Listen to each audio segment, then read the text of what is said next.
You're listening to a brand new episode of Straight Outta Austin, brought to you by the 4-Eyed Radio Network. Yeah, put some bacon on that. If you want more bacony shows, go to 4eyeradio.com. Bacon.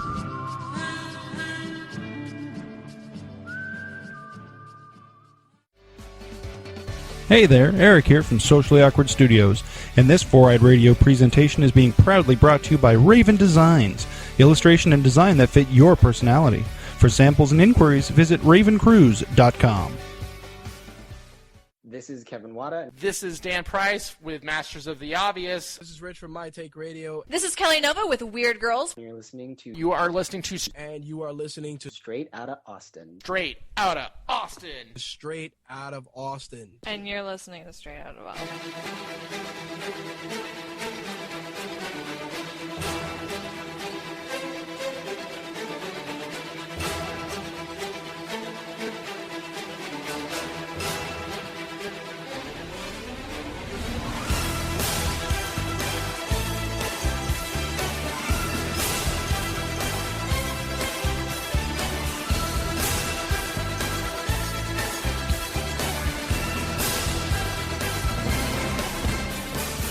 Welcome, ladies and gentlemen, to Straight Outta Austin. This is Prometheus. This is Amaro. This is Ice. And we're joined here by Kevin Wada. If you want to... Hello. Yeah, we're super excited. So for those of you who read comic books, if you don't read comic books, well, I mean, if you're listening to the show, you probably read comic books. I'm going to say that's a pretty safe assumption. At the very least, you probably look at the pictures. Like, when I was a kid, I didn't really read comics. I just kind of flipped through and like, oh, this artwork's really cool. Yeah. The only thing I really read were, like, the trading cards that had, like, all the bio on the back. Yeah. I did that, but with baseball cards. Maybe they should have combined the two. But, yeah, we're joined here by Kevin Wada. He is the cover artist for She-Hulk. Yep. Well, soon to be no longer, but yep. Yeah, we're all... Oh, man. I remember when I read that, because they're like... I think I was reading the Mary Sue, and they're like, these are all the comics that won't be renewed, and it's like, She-Hulk's like, why? Yeah. Yeah. That was a big fat bummer. Yeah. Come on, Marvel. Come on. You're not DC. Don't do this stuff. But yeah, so speaking of She-Hulk, you know, people mostly found out about your artwork through, you know, the amazing cover art you do for She-Hulk. But is She-Hulk the first comic book that you've actually worked on, or have you done previous comic work before? I mean, nothing with that kind of long-running exposure. I had done a retailer-exclusive variant for the relaunch of the X-Men with the all-female team. Oh, okay, nice. And that was, like, the very first, like, you have been hired by Marvel. This is real, kind of like... moment. And then the editor I worked with was like, we are going to look for something for you. We really want you on something. And about, I think 4 months later, She-Hulk happened. Oh, nice. Yeah. So it took a while. Yeah. Were you just really giddy when Marvel were like, we want you to work for us? Yes. I was. That's the exact I was giddy. Well, when I got She-Hulk, I was like pinching myself, like, nonstop. I had no idea they wanted me on like a regular gig. I thought it was like, oh, we're gonna throw you another cover, like something random would happen, but it was like an ongoing thing, and I did not think that was gonna happen that soon. Yeah. Not that I was like gonna question it. You're just pinching yourself like, this is a dream. Yeah, and on a highly desirable relaunch, no less, you know? Exactly. Yeah, it had a lot of good hype. I was really excited. So how did you end up working for Marvel? Like, what was the process for that? I'm not 100% sure how they found me, but before I was in their sites, I was just doing these random like X-Men fashion pieces with a friend of mine, and those had kind of like taken off and gone viral on the internet, and I had no idea until I was at this like small indie local San Francisco convention, and all these people were like coming to my table and they're like, oh my god, we found you. You did those X-Men pieces. And then so I have a pretty good idea how they found me. Brian Wood bought a print from my store. And then like a month later or less than a month later, I got the X-Men thing. So I'm pretty sure that's how. Yeah, you can kind of connect the dots. It's like, Yeah, hmm. yeah, it makes sense. It's Brian Wood at the time. He was writing the X-Men comic. Yeah.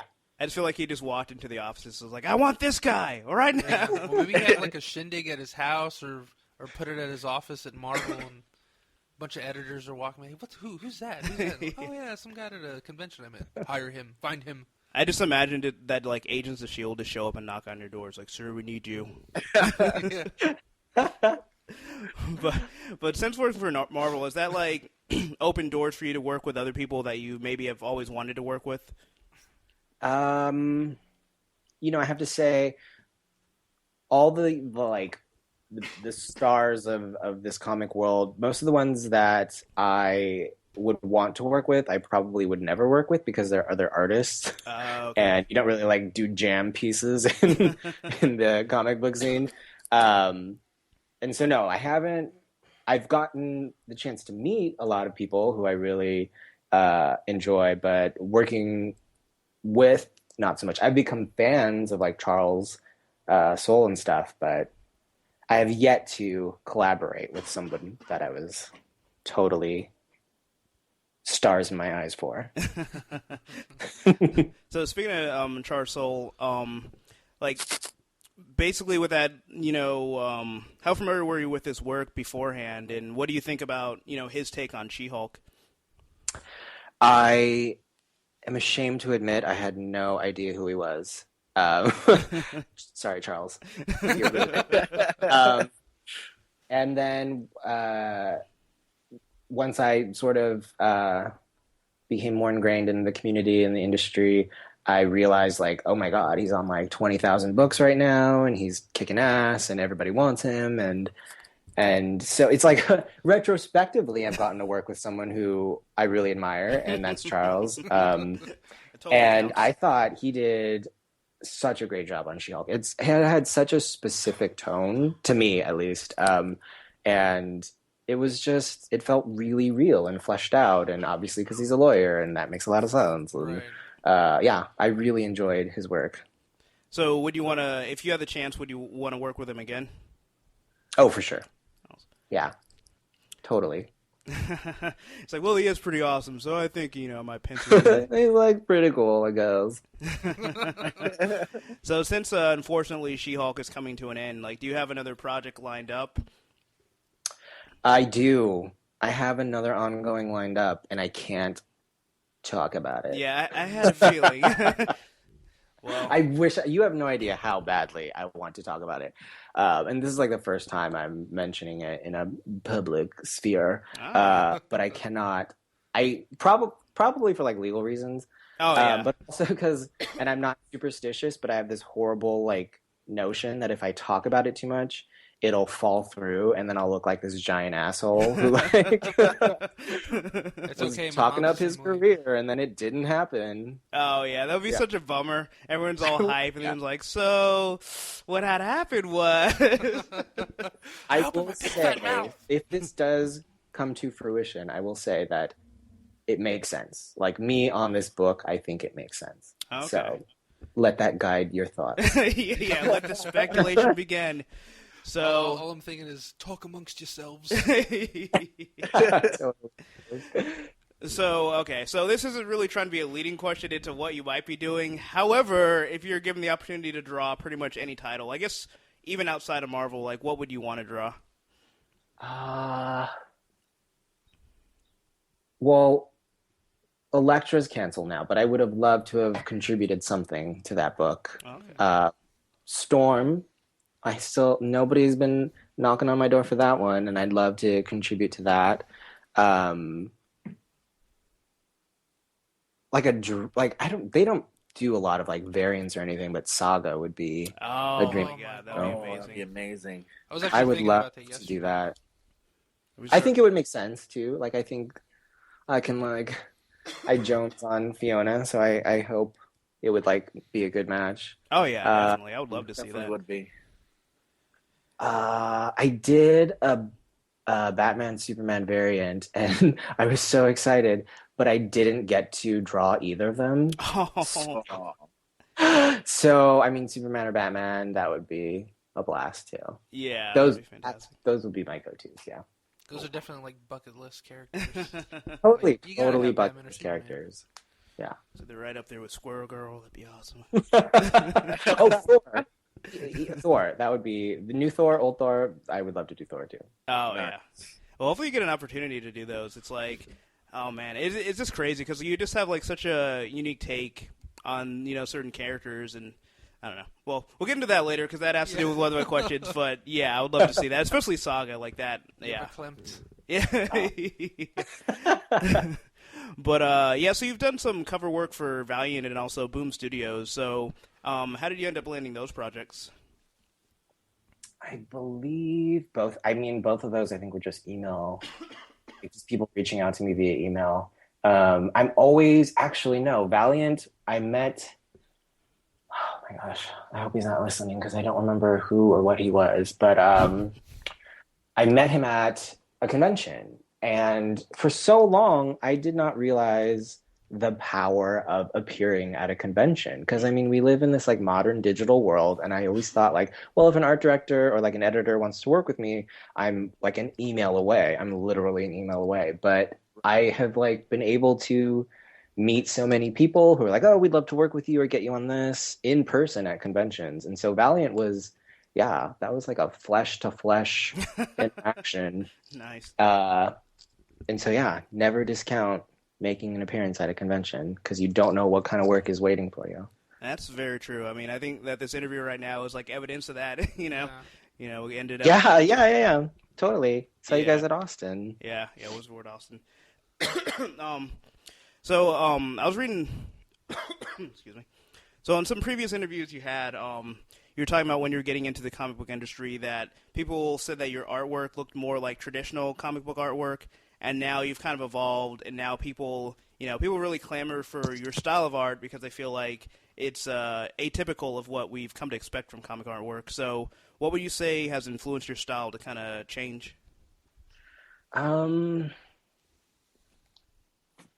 I worked mainly digitally in college, and so right after college, I was getting really tired of, like, working on my tablet all the time, and my finger was hurting because I was, like, drawing very differently in the tablet. Maybe if I had a nice Cintiq, I'd be singing a different song. But I think, like, this whole watercolor or, like, move toward traditional mediums was because of that, and I wanted to, like, get out of the computer and reconnect with the paper. And I mean, ever since then, once I entered the comic book world, I was doing traditional, and I've been having a blast. And I, like, look at my older work, and I can see the growth. You can't see it, like, in the moment as you're, like, doing things, obviously, but, like, when you look back a year, you can really see it. And I've loved the response of people being like, oh, this is, like, different, this is fresh, and it's a nice little spin. Hopefully people don't think it's a gimmick. So it really just helped me kind of, like, okay, like, let's throw in other mediums. Let's kind of, like, I don't think I'll ever be like David Mack, but let's sort of, like, get a little brave. You know what I mean? Oh, yeah. Definitely. No, well, that actually segues perfectly into my next question. So, traditionally a lot of comic book characters, they look like, even when they're wearing clothes, they look like their clothes are pretty much painted onto their bodies rather than actually having, like, flowing, rather than actually wearing clothes. So, do you feel like, being a fashion illustrator, like, that's played a large part in the style of your characters? Yes. That's the short answer, yes. But, like, yeah, because when you've been, like, drawing lots of figures in actual clothing that could actually exist, I think it's hard for you to remove yourself from the idea of, like, okay, this character is wearing this. If this were an actual garment, how would it hang on the body? How would it look? And, yeah, like, even when I do a male spandex superhero, I'm not, like, chiseling out every abdominal muscle because that's, even if it was, like, really tight spandex, you wouldn't see that. But yeah, I think because of the background I have, it's something I consider, and the whole, like, phenomenon of the boob sock. Like, no, you'll never see that from me. Probably. Yeah, I don't plan on it. Yeah, I mean, that goes back to my previous gushing about your work, where that's one of the things, because when I first started looking, it's almost like sometimes you don't notice stuff right away, and I'm like, there's something very different about this. I'm like, oh, they actually have clothes, you know? And it's one of those things you don't really think about, especially, you know, if you've read a lot of superhero comics, you know, and read those exclusively, you don't really think of that as, you know, anything being odd about that, and then until you see, like, oh, yeah, people don't really look like that when they're wearing these, you know? Right. But it just feels like it's very much needed, and it almost even feels like, to an extent, like, you know, some of the way that comic characters are drawn just kind of going that way. Like with Babstar's redesign of Batgirl, it kind of seems like, you know, there's that, you know, it seems like that's what audiences really want the new nowadays. Spider-Woman redesign. Yeah. Right. I think, I mean, there's so many old school artists that I really enjoy and that has been a visual motif for so long in comics, of like these kind of painted on costumes. And so I have like this affinity for them historically, or like just in that sense of tradition. But I think in general, audiences consuming any form of media become more sophisticated as time goes on. And I don't think they even we don't even realize it's happening, but like those little moments of when you realize how ridiculous some costumes are is like just the progression of the sophistication of an audience. And you're like, oh, okay, well, clothes wouldn't hang like that, or this wouldn't look like that. And you know, the medium and the audience, you're always trying to like catch up with each other, I guess, is what I'm trying to say. That makes any sense? Yeah. So, yeah, I mean, that makes sense to me, that like people are sort of being like, okay, this makes more sense now. Like, this is how this could be. It doesn't always have to be, you know, these new modern costumes, but it makes sense for like a modern audience. Oh yeah, for sure. And that's the thing. It's very refreshing, and I think especially with female characters, because you know, especially with the amount of females that are reading comics now, and it's like not all of them want to look at a character and they look like they're pretty much, you know, I don't know, practically naked. And the thing I really like about your work, especially, because I was looking at, you did one with Emma Frost, and even though she still has like that really revealing costume, like, you know, you add a certain sensibility to it that I think sometimes can get lost. Well, it looks very fashionable, and not with this like dominatrix tone to it, and it just looks like very like, oh, I got this at like Versace or something like that. I'm just like, holy crap, man. Not that there's nothing wrong with dressing like a dominatrix, but yeah. No, totally, nothing wrong with that. No, yeah. I got my leather on right now, actually. With the bow whip. And your corset.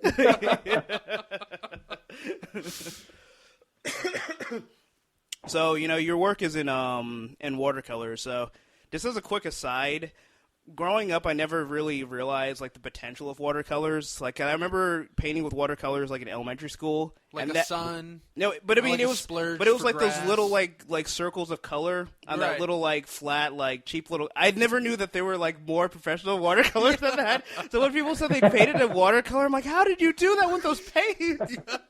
Are you like one of those people who make Mona Lisa with the stencil art? Yeah, with the stencil. Yeah, yeah. For me, like that's the Etch-a-Sketch. Yeah, with the Etch-a-Sketch. Yeah, that was like the equivalent of like that for me. But but yeah, when you're painting or drawing, like, you know, what tends to be your creative process, and you know, the medium that you're working with, like, how would you say that impacts the work that you're doing? I mean, the process. I think a lot about shapes, I guess, is what I think about most. Mm-hmm. And I'm not always successful in like, you know, they say the key to a good cover is like silhouette first. Like, you want a strong silhouette for your figure so that it jumps out at people as they are perusing the kaleidoscope that is a comic book store. So I think a lot about shape. And honestly, when like in terms of watercolor, I think a lot about shape too, because I don't use it as painterly as a lot of watercolorists do, I would say, especially when I first started out. It was very much like fill in the shape with a nice flat wash, and that's how I used it. And as I've become more comfortable with the medium, I've become I've started to render a lot more, which is a lot of fun. But yeah, I for some reason always go back to shape and just sometimes what is the easiest shape to fill in? Like if it's like a really big space I need to do, I'm like, okay, well, what's going to be like a really easy shape? And I didn't even like realize it until this moment, but that sort of commands a lot of my process is like, how am I going to fill in these spaces like this? Yeah, it's really fascinating. Oh my God. Surprise myself too. It's like, well, you learn something new every day, even about yourself. Are there other like mediums that you, even if you don't do them professionally, that you just kind of enjoy doing this art-wise in general? Well, I've begun to introduce more gouache into my work because my pieces, I sort of had to fall back on doing a lot of digital editing to get the effects I wanted. And so I've been introducing gouache to be able to do like more highlighting and doing more like just adding on opaques on top of my watercolors to get other effects. So that's been a lot of fun, and it's pretty new, and I've been switching out pens for color pencils and doing some rendering in that. And then outside of that, not too much. Every once in a while, I'll throw something on the scanner and color it in the computer just to like, dust off the cobwebs, I suppose. Yeah. And I will probably never use markers ever again because I took them to a convention and I did commissions with those, and people will like post them online and like tag me, and I'll like look at them again and I basically vomit in my lap. I'm just like, oh my God, I can't believe I charged you for that. That looks horrendous. It looks so bad. And so like the last convention I went to, I took my ink. I took my black ink and I was doing ink wash, and I was much happier with those. So markers are no. That's funny. Ironically, you probably have made the marker commissions that you did even more like coveted, because they're like, now he's not going to do marker anymore, and I've got one of the few marker pictures. Oh gosh, yes, you can brag about that awful ugly piece. Nobody wants it. So what initially got you into wanting to draw and just art in general? You mean like in the industry or just at large, like doing any kind of art? Yeah, just any kind of art. I think it was The Little Mermaid. Oh yeah, as in the movie, not like a Little Mermaid I saw. Just swimming around. Please Yeah, explain. that was like they do exist. Yeah, that was like the first animated movie that just like dug its claws in me and would not let go. And I remember drawing that all the time when I was little. And then it was like The Lion King, and it was Aladdin, and all these other movies. But that was probably like the genesis of, I really like this. And then I was sort of able to create things that kept up with what I envisioned in my head, and it just worked. It just felt right, I guess. And my parents were very, very supportive from very, very early. So that's great. There was never any reason to not keep going, Did you have a favorite character from Little Mermaid to draw, or is it just like the entire palette? It was her. Oh, okay. Ariel. Yeah. With feet or without feet? Without feet, and I also was so bad at drawing hands when I was little that all of my figures, their arms would end in really sharp spikes, like the Terminator, like the T-1000. So like I would look back on all my drawings, and it was kind of frightening. It was like these like witchy-looking mermaids with like points. These just points. It's just hilarious. Yeah. That sounds perfect for like a horror movie at sea. It's like mermaids with like these jagged hands. Sounds a little bit people. like Lust from Full Metal Alchemist. Yeah, where she's like the ultimate spear, so her fingertips would turn into like spear points. Yeah. So when you're at a convention and someone has a piece that they would like for you to draw, like how do you go about getting the idea of, I want you to draw Batman, how do you decide exactly how you want to draw it? Or do you have them, do people tend to give you specifics, or do you just kind of take what they suggest and just kind of build from there? Most people don't get too specific, and I love it when they do, because it gives me direction, and it allows me to like give them exactly what they want. And that's really helpful after you've done like 20 and you're sort of burnt out and you need somebody to kind of like hold your hand through to the finish line. So I really appreciate when they're like, yeah, I want like Batman circa this era, and I don't know, have him flying or something. Like, give me some kind of jumping off point. And I will say, you always benefit from not being like the first people to ask me for a sketch, because the first maybe 4 will be really standard, like he's just standing there, and then after that I get bored, and so I'm like, okay, well, let's like mix it up, and he's gonna be like cropped this way, or like jumping from the bottom of the page, or you kind of have to keep yourself awake and excited. So don't come to me at the beginning of a day would be my advice. You're gonna get a really boring piece. So there's a line, make sure you're like at least number 5. Like, all right, you guys go ahead. Like, just act like you're being really polite. Just walk by and like, I'll see you around 2. And like, yes. But you can't be too late too, because then it's like, oh, I can't take your commission. So really, there's no winner. You just can't win. Sorry, guys.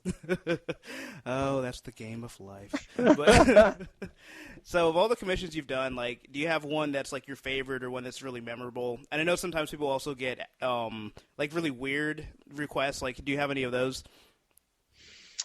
Well, let's start with weird. I can't think of anything that was like nothing that has been too weird for me. I got naked Sunspot. Nice.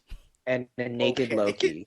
And it was always like, okay, but don't make it gratuitous. Like, be kind of coy with it, which actually makes it more fun, right? Like, you don't want the milk for free, as they say, I guess. And those have been like weird, but also really, really fun. Like, I really enjoyed doing those. It's a very rare request, which I appreciate, and a very bold request, which I appreciate even more. I've never like denied anybody a request yet. But people are pretty polite. Like, people are like, and also nobody's that bold that they would do anything super embarrassing. Yeah. And what was the first part of that question? I'm sorry. Oh, just like if you have a favorite commission that you've done. I did a Beyonce Storm, and that one turned out really well. And she, by the way, is not who I would cast as Storm, but the piece turned out really well. I was really happy with that one. I did Fassbender Magneto, which I was really happy with. Oh, nice. And honestly, Naked Loki was a lot of fun. So Loki seems like he'd enjoy being naked. Like, that would just add to the mischief. Exactly. Yeah, it made sense to me. So when you gave the person the Beyonce Storm, did you tell them that they weren't ready for this jelly? I should have. Next I time. actually apologized to him for doing at a bigger size than what he requested. Oh, really? I'm sure a monster. I'm sure it was heartbroken. He's like, no, it's too perfect and big. Yeah. It's too big. So would you say that you're your own worst critic, or or is it like when you create something, like every piece of art's like your baby and you just don't even want to like part with it? Markers aside. Yeah, except for those marker babies. Yeah, markers, I like hand it to them and like burn it. I would say I go back and forth on that, and it just depends on the piece. Some pieces, I so rarely am able to achieve on paper what I see in my head. I very, very rarely, and so when that happens, or when I get close enough, it's my baby. Like, you are my you are my blood. And there are times, there are times when a piece really comes out not at all how you thought it would, and sometimes that is a good thing, but sometimes it's not, and I am definitely my own worst critic. Not that people on the internet don't try. Oh, yes, the good old internet trolls. Yes. Well, so when you're drawing, like, with your inspiration, does it ever come from, like, unlikely places or people or thoughts, or, how does inspiration, would you say, contributes to your work?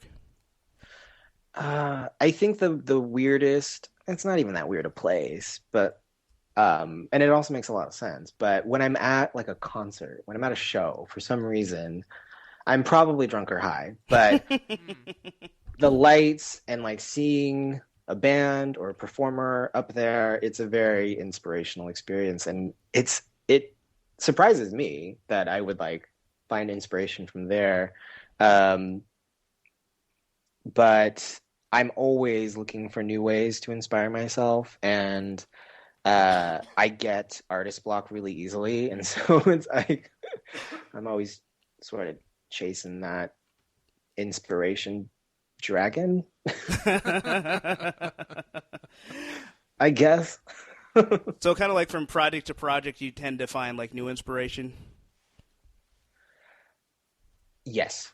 Okay. Because like for She-Hulk, it was a lot of honestly, I looked to a lot of television and movies for like women, like strong, stylish, powerful female figures. That was like something that I was actually trying to farm out of that media. And if I'm doing like, I don't know, what's one I've done recently that was like a totally different vibe. Maybe like Adventure Time or something. Yeah, Adventure Time felt like me falling back on like myself sort of for inspiration, and like how would Kevin do Adventure Time? Because it's so weird to like draw somebody else's cartoon, because it's a cartoon and it's already drawn, and like that's how it looks. Like I don't know how you interpret that. And so yeah, I was like, okay, well, if you were to like have a baby with Adventure Time, what would that look like? I'm sure it would be adorable. So let's see. Oh yeah. So as far as inspiration, like artistically, are there artists that have inspired you throughout your career, or just when you started drawing in general? Aside from the Disney animators. Let me think. Well, I don't know. I feel like every illustrator, if you've like studied illustration, you've had like an Alphonse Mucha phase. Do you know who that is? I do not. Name? Alphonse Luca? Alphonse Mucha? I hope I'm saying it right. I'm sure you are. We're just completely ignorant here about art. So okay, you've seen his work. I know you have. He was like really big in like the Art Nouveau scene, and everybody has like attempted to draw the way he draws hair, which is really kind of, it could be very graphic looking and very like flowy and sinewy. Anyway, okay, I googled that. Adam Hughes sometimes does a very Art Nouveau, Alphonse Mucha kind of thing. So I think every illustrator's had that phase. Pretty sure. Oh, okay. Yeah. There was one with the She-Hulk and Captain Marvel thing going, kind of making the wire a few months back. That sounds familiar. Yeah, they were like wearing these really kind of Romanesque dresses.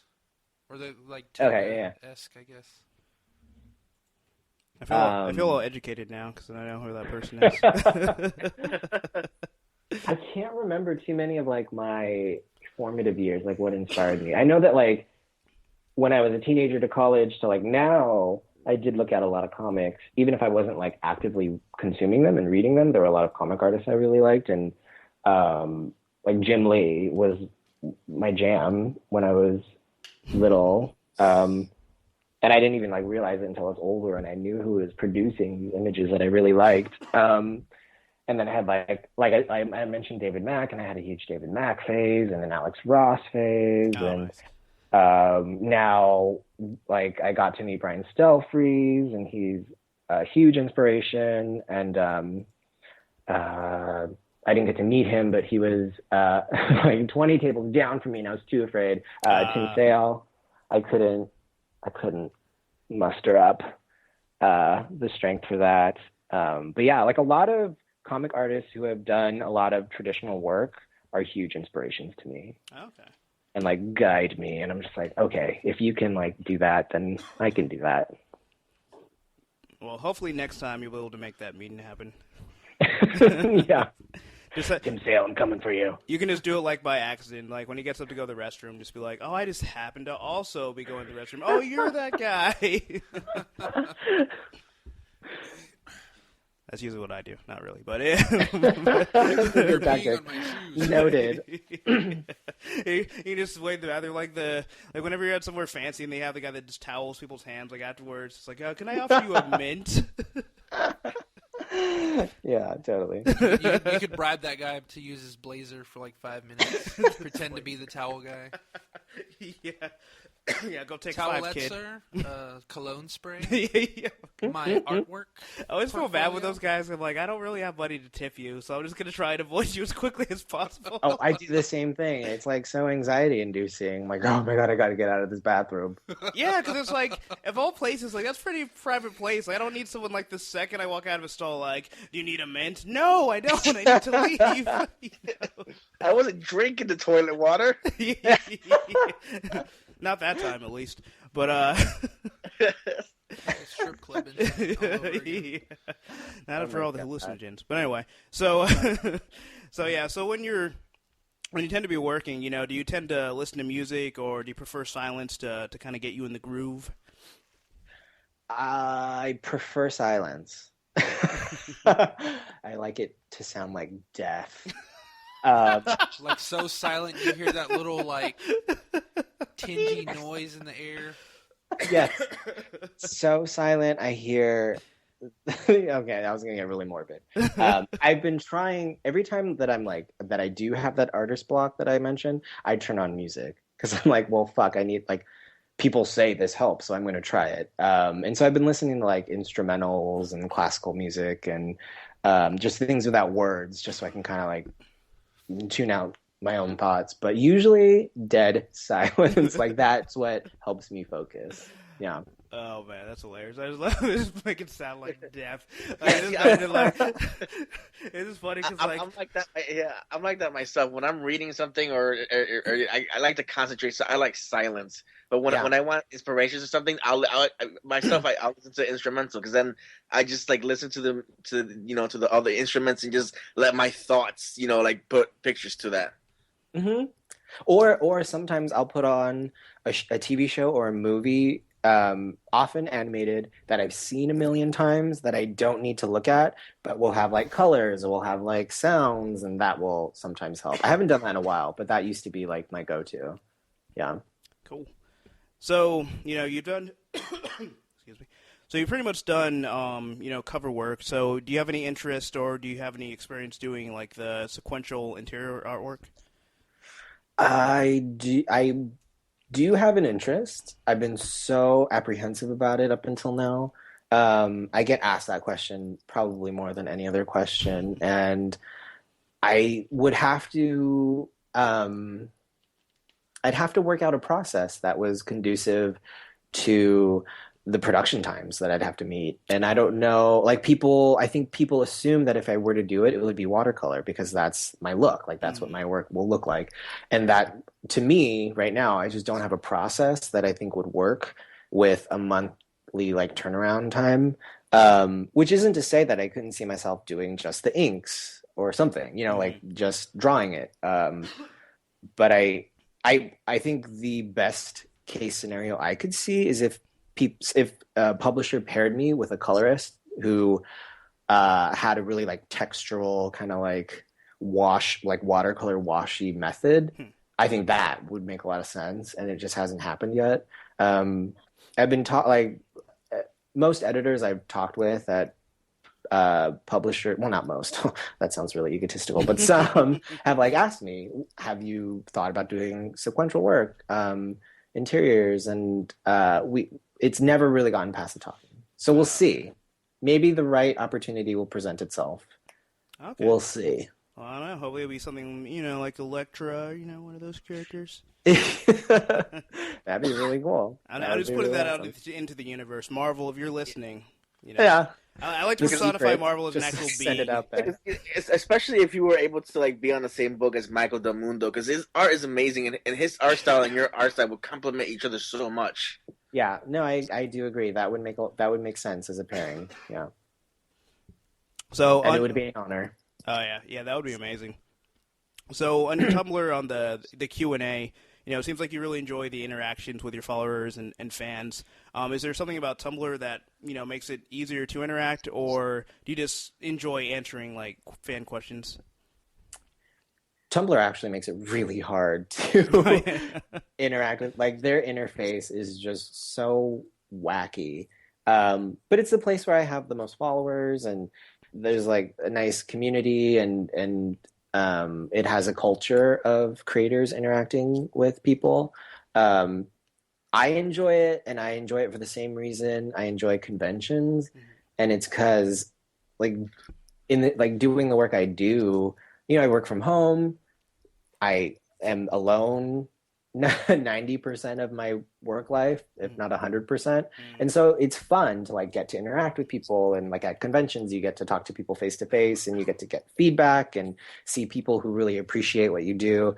And other than that, I'm like working in this bubble, and I only have the voices in my head to converse with. So I find it really motivating and re-energizing to get to interact with people however I can, and give people tips if I feel like I could give them tips, and sometimes I can't. But yeah, I do like the interaction a lot. Yeah, I would say that's one of the huge benefits of the internet. It can make things a lot more accessible, and I don't know, just communication even with Tumblr's weird interface. You have a lot more opportunity, I think, than we did like in past years. Yeah. And it's sort of not a double-edged sword, but it also makes me really on edge because of social media. Like, people feel like they have not a familiarity with you, but I think they can see so much of you that isn't just your work. Like, you're sort of a personality in some small little way. But so I always am on edge because I'm like, fuck, am I gonna say something that's gonna piss people off, or like I don't know. It's just like I have so many new avenues to fuck up. So many more opportunities to put my own foot in my mouth, And so it goes both ways. So I try to just, keep it in check. So on that note, because that's the thing. Yeah, like you said, the internet's kind of a double-edged sword, because it's whereas you can have these great interactions with fans, there's also the internet trolls. So yeah. I don't know if you've had any issues with that, or just online harassment, or in general, or even in person at cons, anything like that you've experienced. Never in person at a con, which is surprising to absolutely no one, because nobody has the balls to do that. Exactly. Even though I'm this tiny little guy, and you could totally probably do that. But online, I would have to say most of my interactions are pretty positive. And if someone does feel the need to like give me a critique or say this or that, I think if you're doing it in like a positive way, or like a really empathetic way, then you're going to get a really thoughtful response out of me. And if you don't, then I just don't respond. And I've like thought a lot about like, how should I respond to this? Like, should I be snarky and sassy, and should I just like throw it back in their face, or should I be really, like kind of hold their hand through it and be like really sweet and not be an asshole? But yeah, I very rarely get any kind of what I would deem harassment, and if I do, I ignore it because it ain't worth it. Yeah, no, that's really great, because the internet can be kind of a terrible place sometimes. But that's great that you've gotten mostly positive stuff. But yeah. I mean, as someone that's on the internet, I don't know, as much as possible, pretty much, because I'm pretty much addicted to it. Like, yeah, that's kind of been my perspective, where it's like not even, because it's like one of those things where I'm sure the people deserve the assholes, ness like coming back at them, but it's like it never seems like it's worth the time of day, and it feels like that's just what fuels them even more, because that's what the reaction they want, It's like the silence is like the worst thing they could ever hear. And it's like, no, he didn't get upset and say something back to me.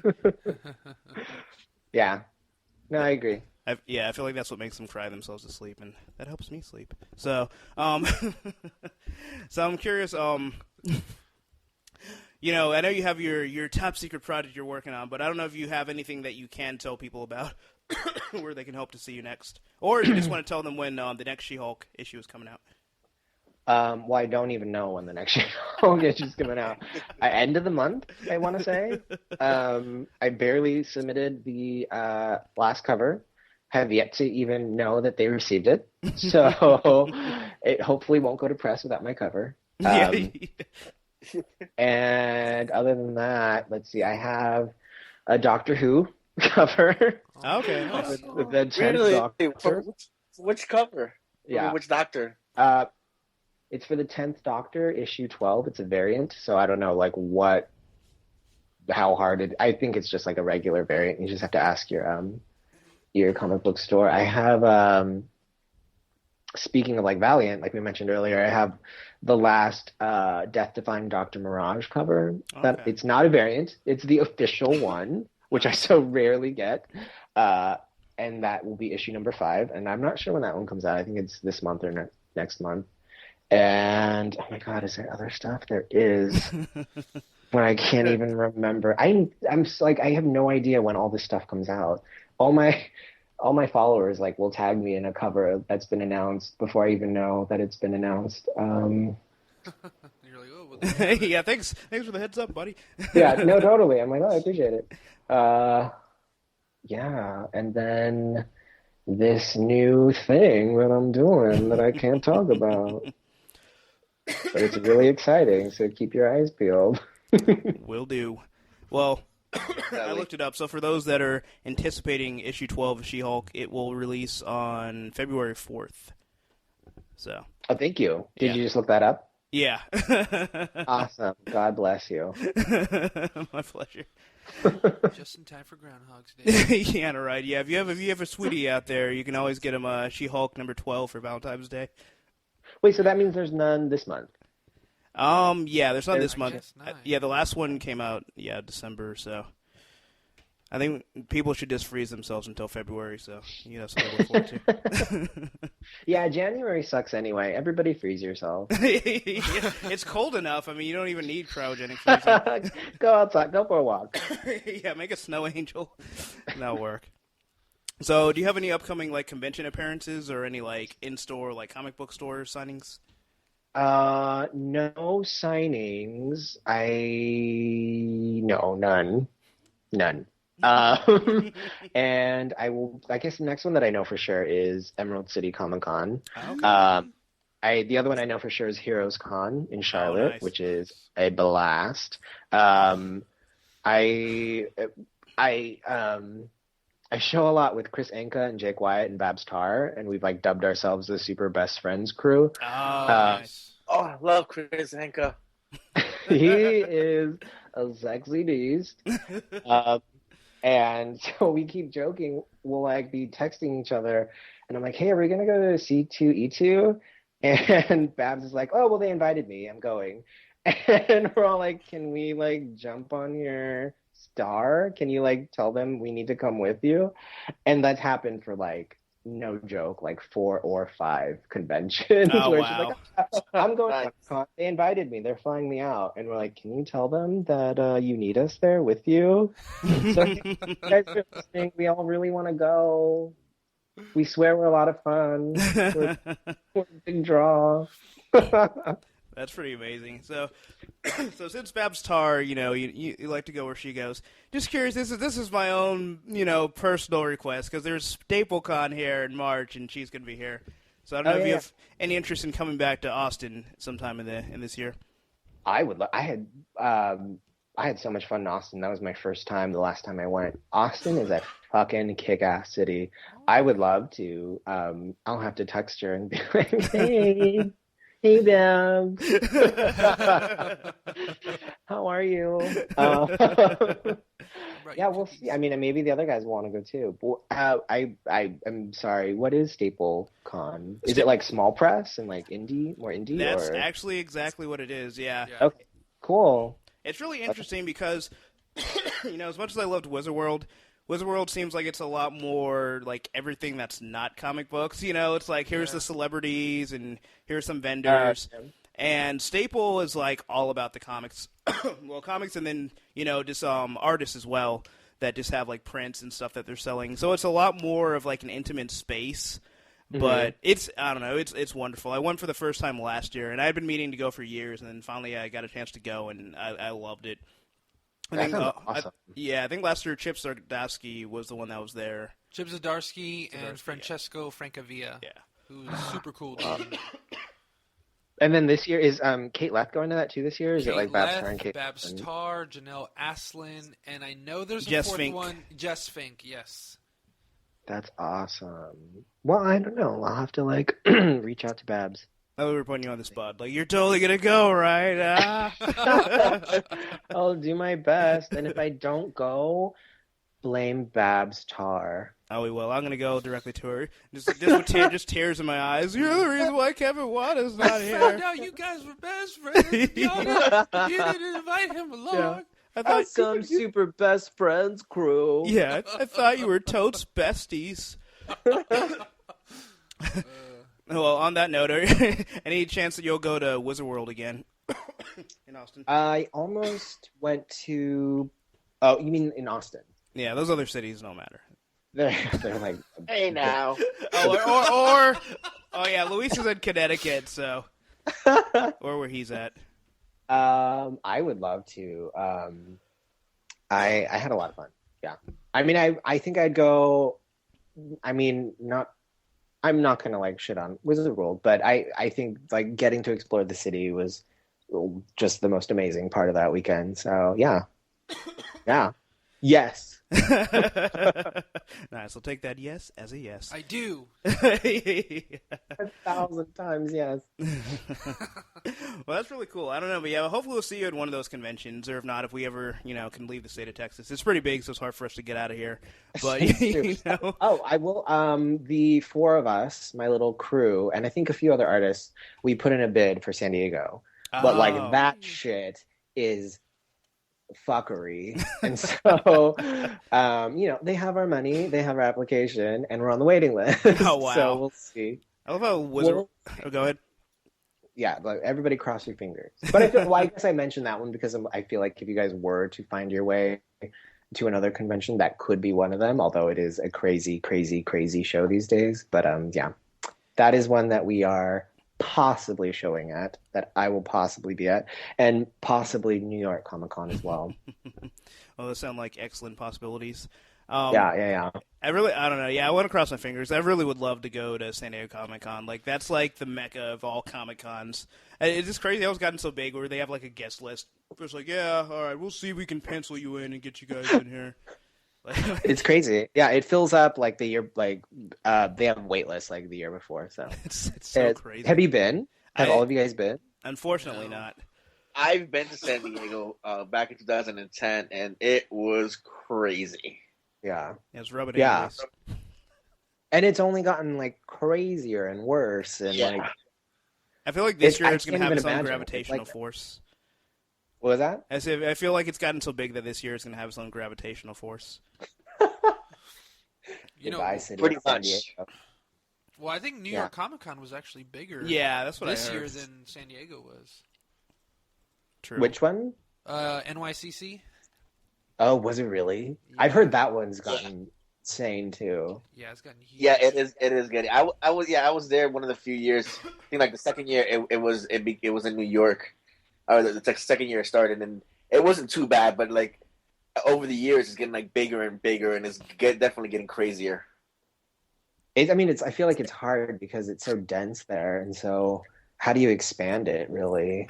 I mean, I'm sure there's a way, but it just sounds trickier to me. Yeah. Because I know with San Diego, they were going to expand the convention center or something, because that's like how big it had gotten. Yeah. Like purely for the fact that San Diego Comic Con needs it. Yeah, pretty much. Yeah. Which is insane. Yeah, well, for like the New York one, they made the Artist Alley. It's basically an airplane hangar because that's like the size of that area was an airplane hangar. Wow. Holy shit. For just the Artist Alley? Yeah, for just the Artist Alley. what the fuck? So well, at least I'll have somewhere to park my private jet now. No, I'm here. That is insane. Where's my artist alley table? Yeah, just You might have to take a plane to get there. I don't know. Yeah, like literally when you walked into the area, they already had like one of those like giant signs. Well, okay, you want artists? Look for them in this side, in this aisle, in this table, in this corner. Oh my god, I had no idea that the artist alley had gotten that big. I heard they removed it from the main thing. Yeah, it's no longer the main floor. That's crazy. I wouldn't even be surprised if they had like little pedicabs to take people from one side of the artist alley to the next side. That definitely would have helped. Yeah. Oh my god. Yeah, that's funny. But yeah. So we have one final question. So if you could change anything about the comic book industry as you've experienced it, would you change it, and what would you change? That is a big question. I mean, I'm so new, and I haven't really become jaded enough, but I do have an answer. But I guess, like, in my own experience, I've had nothing but bliss, and it's been nothing but really positive experiences, and everybody's been so nice. And I guess, like, the one thing that I would hope the industry moves more toward, I mean, we're in an age where I think the industry is recognizing that the readership is incredibly diverse, and we need to, I mean, cater is such a, I don't know, that's such a word, it's a word that people use to like fight against the actual diversifying of books. Like, oh, you're just catering to this and that. But I think, you know, we live in an age where we want to give books that will speak to people of all walks of life, and not just, you know, straight white male readers that people think are the only ones reading comics. And so as we're like entering this period of rapid hopefully representation and diversification, is that a word? Diversifying? We'll it just felt like too many syllables. But I think like people want to see that so badly without realizing that so much of that needs to happen sort of like behind the scenes or on the back end, and we need to see more creators of color and creators from all walks of life and the LGBTQ community. And we need to see, like, I think like that's how you get authentic portrayals of characters that fall outside of the mainstream demographics. And I don't think we're quite there. And I think a lot of that falls into like the writing camp. Like, I only have so much power as an artist to like, especially doing covers, but I only have so much power to like impact those levels of the industry in terms of like representing minority characters or diversifying this or that. And so I think it really needs to happen on the writing end. And so that would be my hope for the industry, is to just sort of give opportunities to people from all walks of life on mainstream books even. But I think in general, you know, like, let's give everybody a voice. And I think that will help create books that speak to a rapidly changing readership. Yeah, no, I completely agree. Yeah, it seems like it's like inching in that direction, but yeah, it definitely feels like there's still like a long way to go. And and I have no doubt that we'll get there. I mean, it's been changing so quickly, or I don't know, in my perspective, I have a very limited perspective, but you know, in times of like rapid change, there's the equal resistance. And so you see so many people raging against a changing industry. And so I do think we're going to get there. I have no doubt, you know, you can't stop change, for better or worse. Yeah, definitely. I mean, I think like a good example of that is like with the new Miss Marvel, you know, where this, I think this is the first, I mean, I think there's been other, you know, Muslim superheroes, but this is like the first like mainstream one to have her own book. Yeah. You know, so I mean, as long as the industry keeps moving in that direction. But it almost seems like it's like every step forward, it's like 2 steps back. Because it's like, well, there was Batwoman, and then the new creative team took over. It's like, come on, y'all, you know. So I don't know, but I think overall, I think as more, I think as you know, people in the industry, like you said, writers specifically, I think once they realize that audience is out there, then they won't be so afraid to actually have, you know, different characters. Because, you know, for a while, not to pick on DC again, but we do that a lot on the show. But but I don't know if you're familiar with the cartoon Young Justice. Refresh my mind. Okay, I want to say it came out, like 2 years ago? Yeah, I think it was like 2013. Okay, but it's pretty much like a Justice League, but, you know, it's like a young Superman, Robin's in there. It's almost like a Teen Titans. But anyway, it was really popular among girls. And because that they weren't the target demographic, they canceled it. It was doing well. It wasn't like the ratings were low. Toys were doing well. Yeah, it was just that the demographic they were going after didn't, you know, it was girls instead of boys. And that informed their whole decision to cancel it. So it's like stuff like that where it's like as much as there's progression, like there's still like that old guard thinking of like, well, only boys buy toys and the only merchandise we can make are toys. I'm like, really? Apparently you've never seen Etsy. Yeah. Or Etsy. Yeah, it's ridiculous, but I remember this whole thing. Yeah. It like totally blew up. I remember this. I remember this. Yeah, I remember this.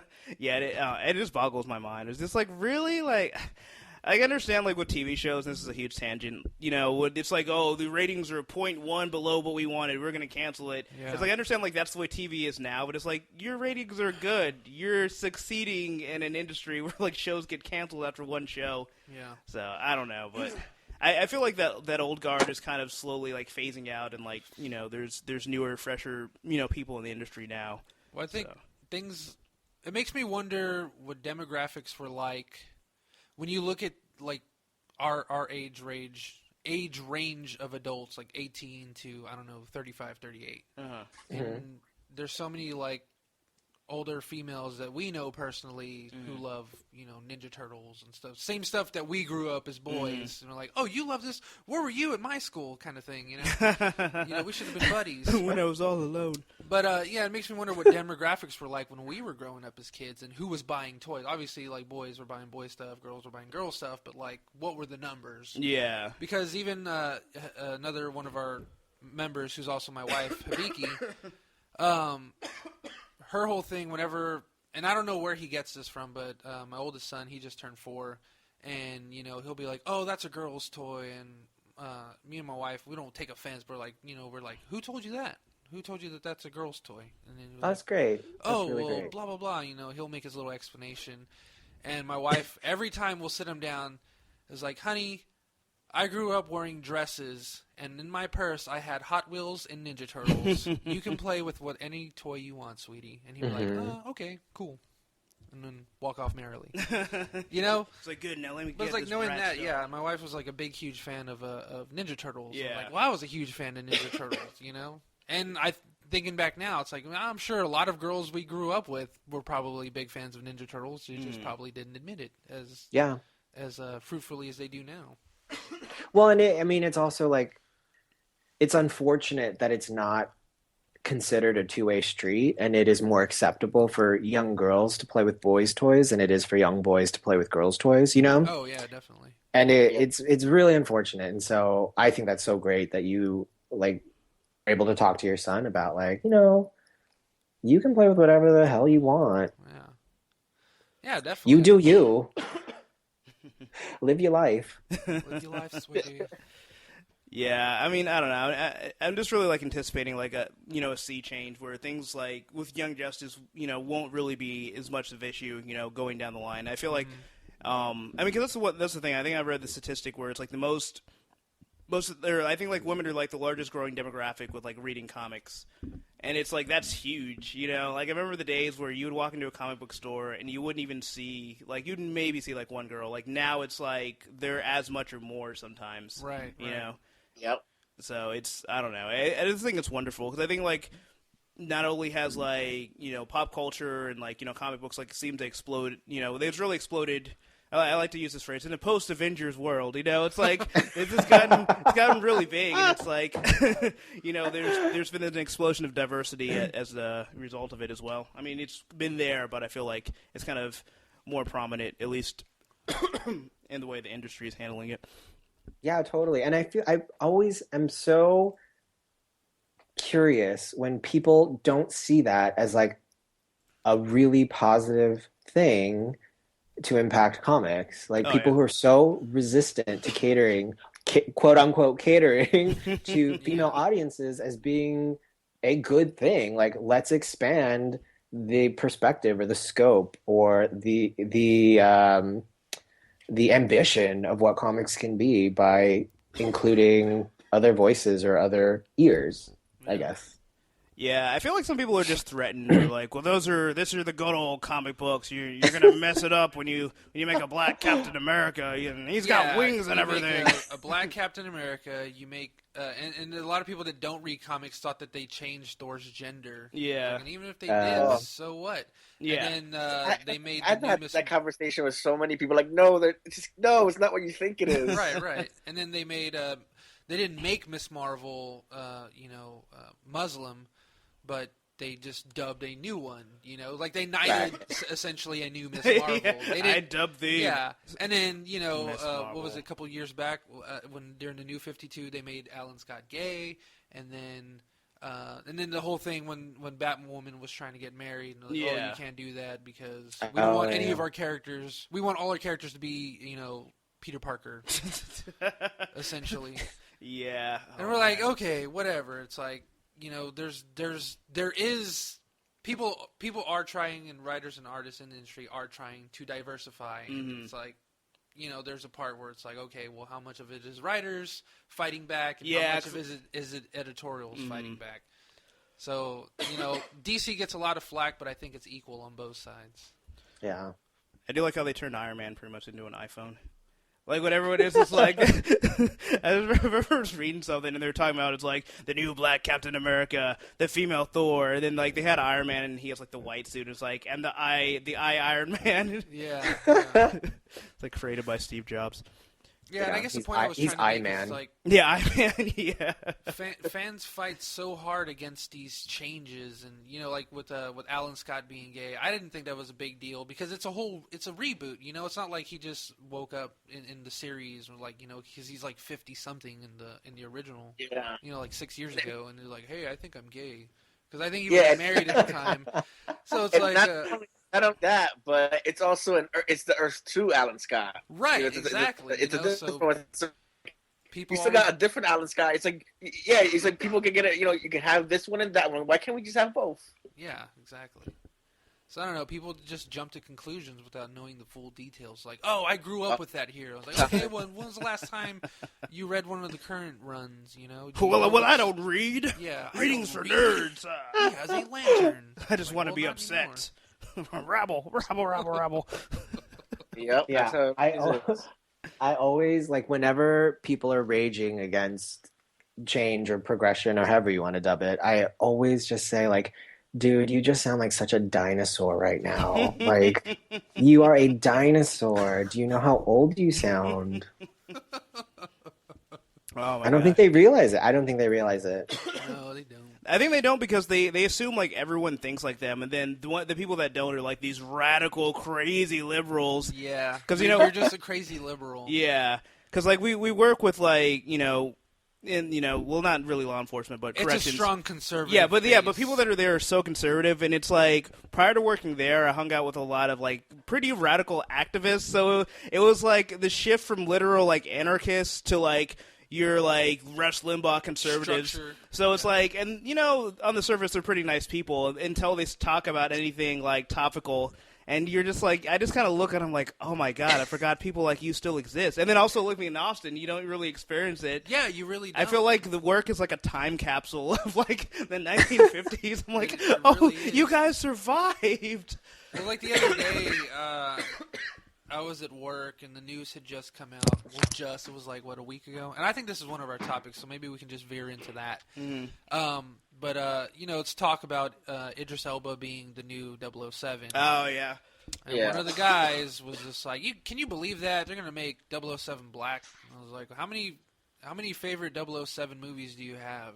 That's all I asked. I was like, "Well, I don't really watch it." Then what the fuck do you care? Why do you care? Why do you care? Yeah, I swear. It was like, well, I was listening on Wrestling, but let me stop there. There's your first mistake, because maybe he is a 007 fan, but come on, does it really matter? The guy's not. The guy's no Roger Ebert, you know. I just love how people that listen to Rush Limbaugh, like, they literally just regurgitate what he says. Like, it's not even like influenced or like convinced. It's literally like you could probably listen to what he says and then listen to somebody talk that just listened to him, and it would be like verbatim the same sentence. Like, it's almost like, I don't know, it's like watching a movie where someone's like a robot and you're like, do you see what I'm seeing? Because you literally like, there was no actual processing of the thoughts. It was just like, I don't know, it's ridiculous. It almost reminds me, well, this is a huge tangent, but have you seen like Grandma's Boy? He's like, I've kind of outright refused to watch that movie. It's not a great movie, except for the guy that acts like he's a robot. They kind of remind me of that. But since you haven't seen it, reference not found. Yeah, no. There's so many people that are like, you haven't seen Grandma's Boy? I thought you liked the same movies I do. I was like, yeah, I like good movies. I'm not going to watch that, though. I literally just watched it last night, so I will not say it's a good movie, because it's not. But it does have good movies. It has good parts. Good movie elements. Pretty much the guy that acts like a robot and Jonah Hill are pretty much like the best part of the movie. Yeah, that's all I ever hear. I was like, I don't know, that's not worth wasting an hour of my life. Oh, but it is. But anyway, so we're gonna get into some topics here.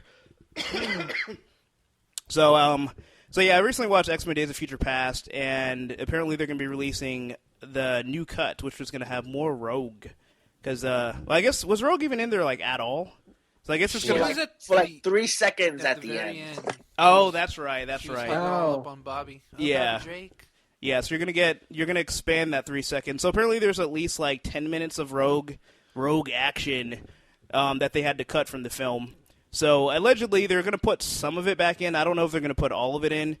But I don't know. It would just be fun just to have more characters. Even though I'm not in love with the movie version of Rogue, and I've expressed this on the podcast a lot. Like, she's not flying, she's not punching through walls.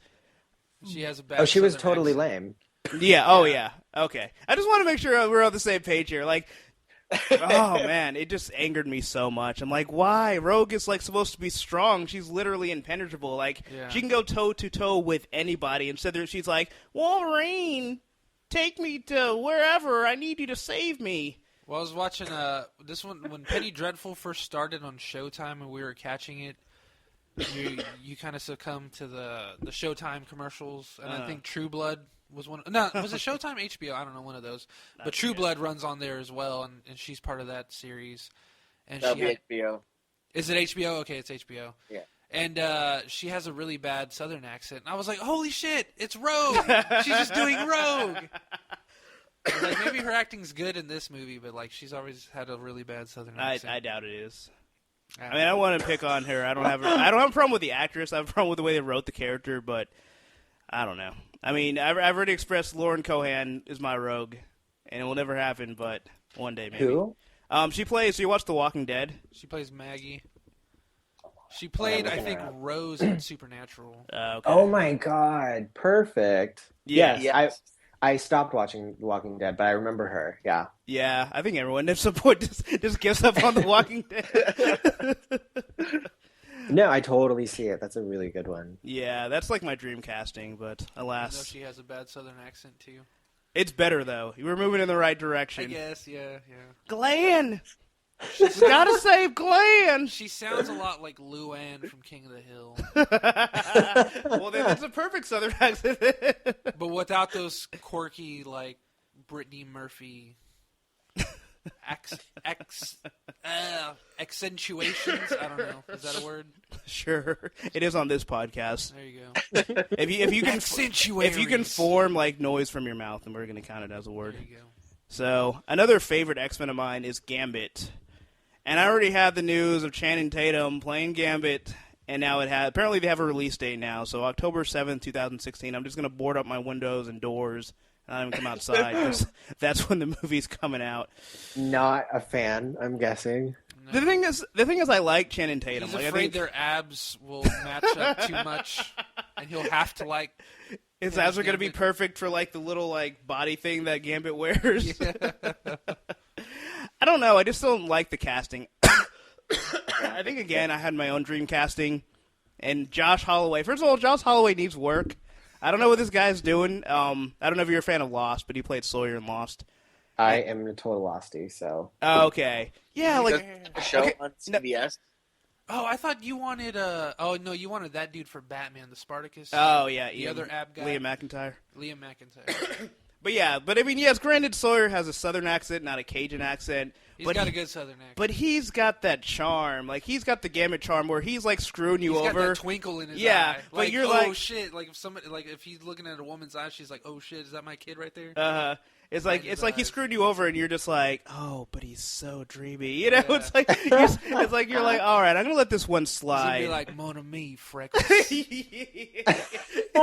Yeah, because literally the only reason why he got the casting is because Lauren Giordano was like, he's hot, and she was literally quoted that in an article saying that for Channing Tatum. For Channing Tatum to play Gambit because he's hot. Oh, that was for how Josh Holloway got into Lost.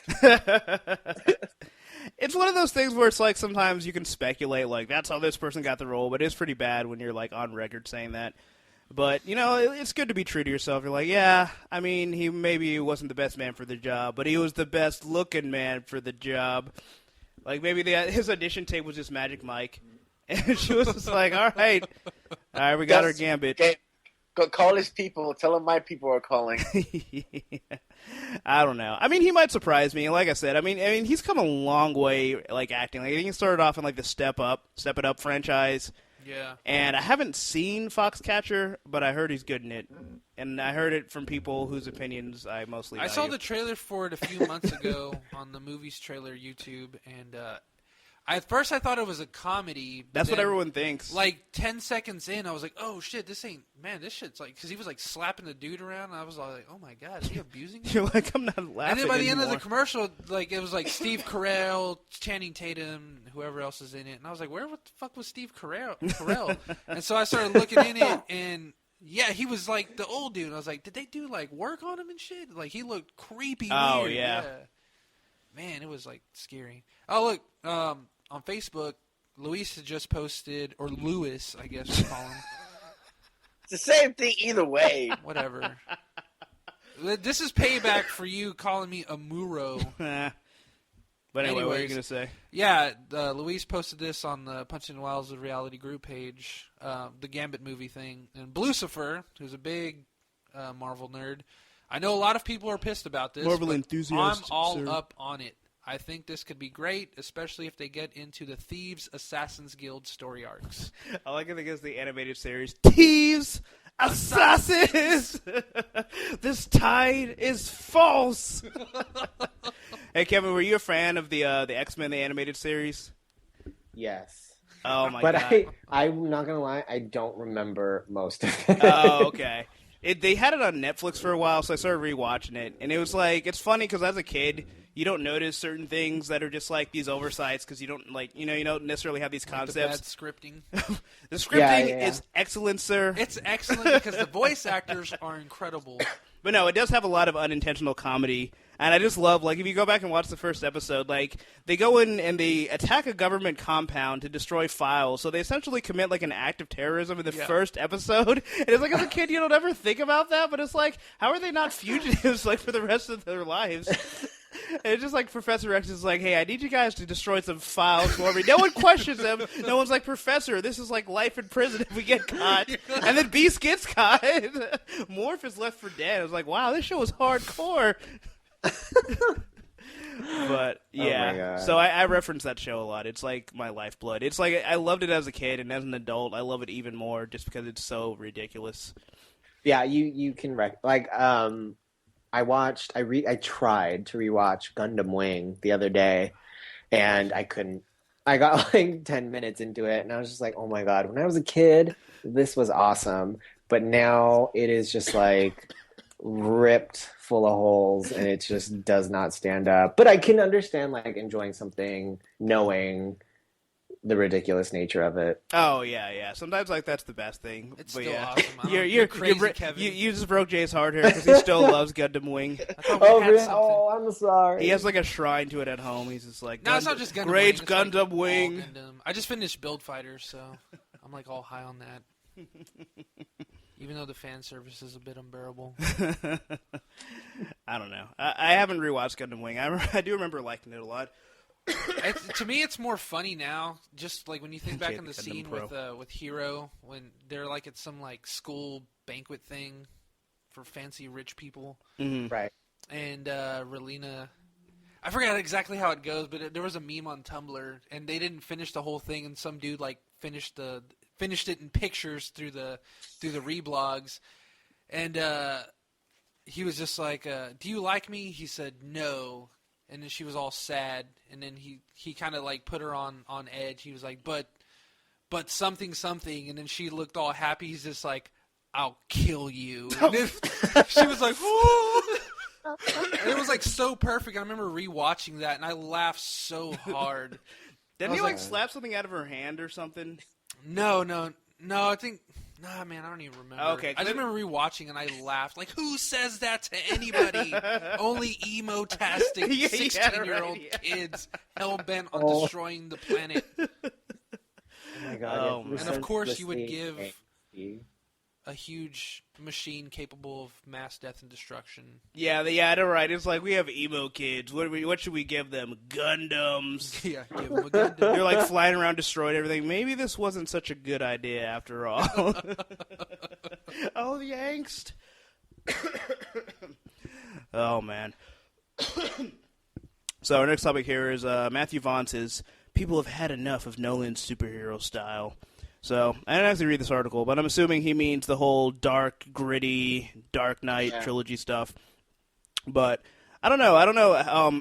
Because obviously with Marvel now, it's like, I think the best thing about the Marvel films is like, they've showed everyone beyond a reasonable doubt that like, yes, superheroes can behave like superheroes. You know, we don't have to apologize for the fact that they're actually characters from comic books. And I think that's like one of the most refreshing things, but I don't know, Kevin. Do you have like a particular like superhero film that you like the most? I think. Well, I like the Nolan films myself, and I think like if I'm just like doing commissions or doing doodles, and I like want to do a fresh take on a character, my gut is to like go gritty or go more realistic, and like that's the spin that I like to do. But in like recent memory, I really like The Winter Soldier because it was a superhero film, but it was, you know, a thriller. It was, you know, very political, and it had like all these other elements. And I think that that's what superhero films will need to go to more often. Not that specific genre, but like, let's do genre superhero films, and like, you can't always have like the same kind of cookie cutter superhero film. You have to sort of like do something new with it. And like, if you throw it into a certain genre, I think that's one way to do it. And so, you know, does that even answer your question? Sorry. Yeah, I was just curious. Yeah. Because I feel the same way. That was one of the things that I think elevated like Winter Soldier. Like the comedy was there, the acting and the writing, but it's like they're talking about like the mass security apparatus that we have in the United States. I'm like, oh man, like this is, you know, it has hit like so many chords. Alex Jones would be proud. I got the documents right here. But yeah, I mean, I don't know. I think that's one of those things where like there's a place for both, because there's always like they'll interview directors or whoever and like, oh, we need to do superhero movies this way or this way. Because it's like, yeah, I also love like the Dark Knight trilogy. You know, it's like I can love Dark Knight as much as I can love Guardians. You know, it's like, and I think that's one of the things I love about the Marvel ones is like, at least it seems like going forward, each one's gonna have like its own tone instead of like, okay, here's the generic way to do a superhero movie. Yeah, and that's how like they all like.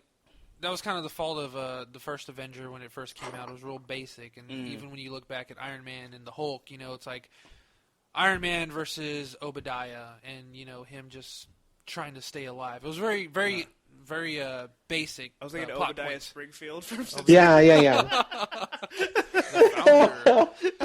And then when you do Hulk, it's like Hulk versus the government. Like, well, that worked for the comics, but is that all you have to offer? And I think that's part of why Incredible Hulk requel wasn't very successul, even though it had. I thought it was excellent. I thought it was good. Edward Norton was fantastic. Well, according to the newspaper at the time, every bit as good as Iron Man. I thought it was Obviously, it wasn't. incredible. I thought it was. Oh. And even for Avengers, it was very basic. It's like, we need a superhero police team. It was like, but why? The threat hasn't really presented itself quite yet. Yeah, the aliens don't come until after. Like, oh, this is why. This is the justification we needed. Well, they were watching Discovery, so they knew the aliens were on their way. Yeah, well, there was very, half-ham, oh, well, Thor proves that the existence of aliens, so we need, a reaction task force that's capable of handling, first encounters, It does kind of make sense, though. I mean, it does, but it's very basic. But okay, yeah. And that's kind of my point, where, Winter Soldier comes out, and it kind of... I always like to say, it's like Jason Bourne, and it throws in the political drama, and it's got this backdrop of stuff that's very current events. And stuff. What was that freaking bombed operation? Like the cable leaks and WikiLeaks and stuff like that. So it plays on a lot of that. And then the recent discovery that the government had, is pretty much able to tap into anybody and everybody's cell phones and listen at their leisure. And they have, a storehouse of a bunch of PS3s connected together or some shit like that. I remember reading all these other crazy things. I was the one where they said they could launch a nuke from a PS3 or whatever. Yeah, I remember reading that. I'm sometimes my PS3 can't even play my DVD. How was it gonna guide a missile? Disk drive not found. God damn it! It's your hard drive fries. Oh man, I remember reading that. I just remember just shaking my head, really. I understand it's one thing to report on the news, but it's as far as the fair propaganda, I'm never going to fair the PS3 destroying the Earth. It's at least not mine. Yeah, exactly. Mine's good. All right, mine's one of the good ones. If it goes on the fritz, I'm just gonna unhook the Ethernet cord. Should I be worried that mine asked me if I want to play a game? Yeah, that's what that means. Yours is hacked by the guy from Saw, so you might want to watch out. Yeah, with Winter Soldier, it had all those current event elements, and it kind of threw that level of realism to where you could believe everything that's happened. Now you can believe that Captain America exists in your world. Yeah, and all these other superheroes, and Falcon being an actual vet. Yeah, like a real-time war vet. To where even in First Avenger, World War II kind of seemed really campy. It didn't have that. See, if it had more of that Private Ryan. Yeah, I was about to say, it wasn't feel, really Private Ryan. Yeah, I think it would have done a little more successful. Although it probably would have killed it for the younger audience. What's happening? Yeah. Why is, all freaked out why is Cap putting Arms his intestines flying. back in? Yeah, it's all morbid. Everyone walks out all bummed out. And what then happened to Dum Dugan's forehead? It's everyone got killed, and then Cap got frozen in ice. I don't know how to feel. I feel like my emotions are in that cap of ice too. Yeah. Have you ever seen how it should have ended with Captain America? Yeah, but I don't really remember it. It was just so funny because I guess at the end, he's flying the plane, and the way they wrote it, it's there's so many avenues for him to not crash into the ice. And you could just turn. It's is the steering destroyed on the plane? It's no. Then couldn't you just fly it back out of here? It's no, I gotta destroy these bombs. It's well, they're not really bombs. They're actually little ships you can fly on. I could actually fly one right out, but I have to go down with the ship. He's I really wanted to get that dance. She's you're not even trying to survive. It's because I don't know how to dance, damn it. Oh, man. That was one of the things that we complained about with First Avenger. Because I don't know if you ever read the Ultimates, but it's the way he goes out in that way is so perfect. Because he's literally on a bomb. Diffuses it. I mean, there's nowhere else for him to go but in the ice. So he's hanging on to the outside of it. Yeah. So I don't know, but yeah, we discussed that ad nauseum. But anyway, speaking of the Avengers, Scarlett Johansson to star in DreamWorks' Ghost in the Shell. As soon as I saw that, just Jay immediately popped in my mind. Just a sad face. Exactly. I know. I'm not sad. I'm a little disappointed that they wouldn't cast a Japanese actress or person of color. But the fact that they're casting Scarlett Johansson obviously already goes to show that they're Hollywooding it up. But I don't know. I'm not exactly angry about it, and I think she'd do pretty well. I mean, she's a type of actress that really does her research. And you know, if you go back to when she was reading up on or she was researching the role for Black Widow, I mean, I'm sure a lot of these actors, maybe they don't really care to read comics and they're like, you know. But, you know, I mean, she sat there and she did her research. She did a little bit, you know, all the essential readings for Black Widow, and she really brought it to life. And, you know, if she can do with Black Widow to get people, and this sentence is so structured, if she can do for do Black Widow so much justice that it has fans pining for a solo movie, then I'm sure she would do Ghost in the Shell, you know, do it proudly, you know, and get some of those hardcore anime fans that pray for, like, oh, it's got to be done by a Japanese studio and blah, blah, blah. I was like, you have tons of freaking OVAs and animated films. Like, you should be happy already. And they're all great. So what's, you know, I understand a live action movie, you know, it doesn't meet your expectations. But this is Hollywood. For one, it's sad to say, but there comes that expectation. But at the same time, you know, Scarlett Johansson, and she's definitely not a bad actress. And I'd prefer her to Margot Robbie, who was the first choice. I think it definitely softens the blow when you read a Scarlett Johansson. Because, yeah, like you said, she's great as Black Widow, and she's like pretty much like her and like Jennifer Lawrence are like the two where it's like, yeah, I pretty much cast them about anything nowadays. Yeah, I mean, you can always make the argument like, oh, she's in everything now. It's like, okay, well, she's in a lot of those things for a reason because she's good, you know, and she's like the hot commodity. It's like you don't make those complaints about like Tom Cruise. You know? A lot of people do. Well, Tom Cruise specifically. Well, I mean, but like back in the day when he was like the hot shit, he was the last samurai at the time, you know. So you mean the pre-couch? He was doing Mission Impossible and all these other movies, and you know he was just the hot shit for the longest time until Scientology happened. I mean, just said it until it happened. But, yeah, I don't know. The Tom Cruise hate's so amusing to me because it's like he's still good. Like, I think if anything... No, yeah, he's definitely making a comeback now, but I think just the negative... No, I know what you mean. Yeah. Outpouring against Scientology and him being a part of it definitely hampered his career. Tom Cruise managed to do it's something that very rarely happens with movies, where not only is, like, the sequel better, but, like, the fourth movie in a franchise is the best one. Like, it might be. You're talking about Mission Impossible. Yeah, Mission Impossible. Yeah, like, you know, by the time you get to 4, it's like, all right, you guys already, like, run this into the ground. And then I watched and like, wow, this one is better than any of the other ones. Well, I thought 3 was amazing. 3 was great, too. I need the rabbit's foot! Yeah, but 4 was phenomenal. Oh, yeah.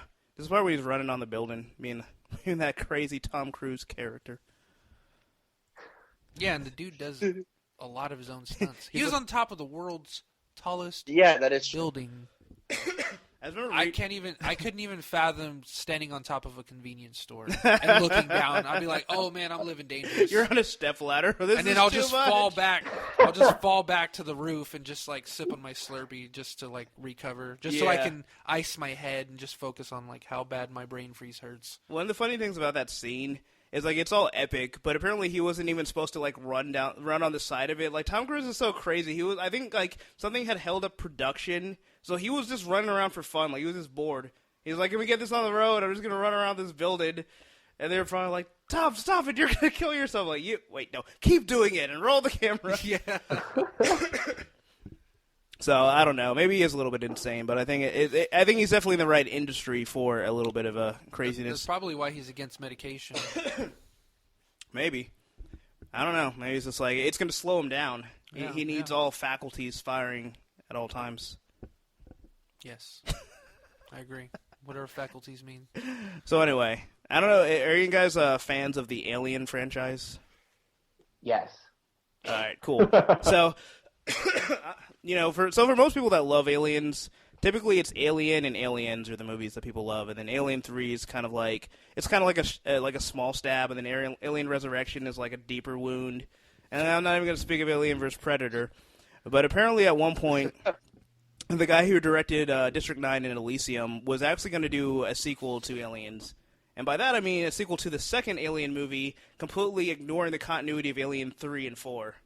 Huh. Which, oh man, I almost hate when they post stuff like this because it just makes me sad where it's like, well, why are you going to tell me what's not going to happen? Like, why am I all excited? So, so those that saw Alien 3, those that saw Aliens and Alien 3, the only people that survived Aliens was Ripley, Hicks, and Newt. And I think the cat survived. Let's just say the cat survived. Oh, and Bishop, parts of them. But everyone dies mysteriously in a crash except for Ripley when Alien 3 starts. Spoilers, I'm sorry, it's been a couple decades.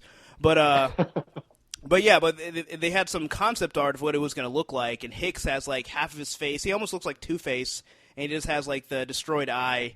And so he was going to survive, and they did this really cool concept art. I'm going to put it in the chat here.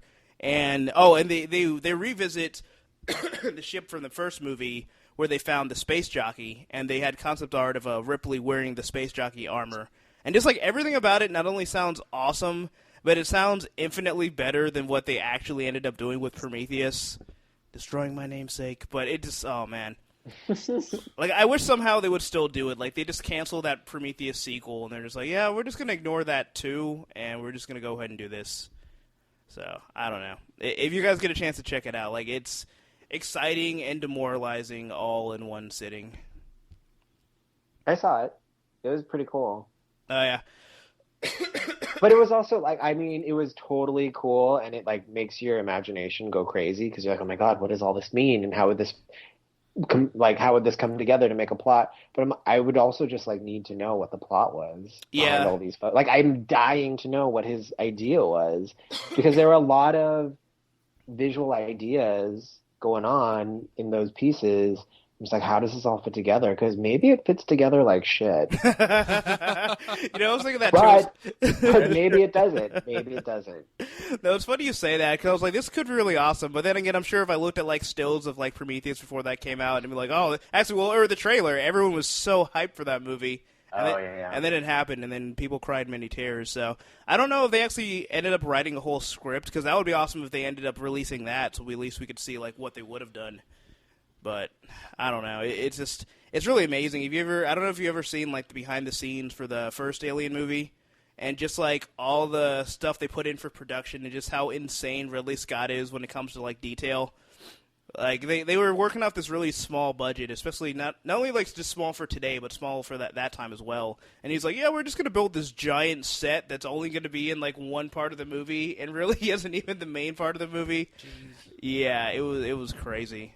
But all that stuff's always fun to see. It's like, film is so interesting in that it's such an ensemble, where it's like every little piece has to come together for stuff to end up turning out great.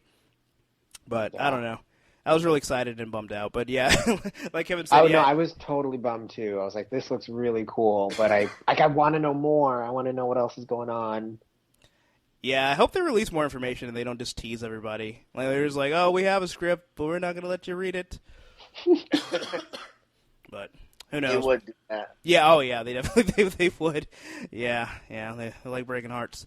So I know myself and Amuru are fans of The Raid. I don't know if anybody else on the podcast is. Show of digital hands.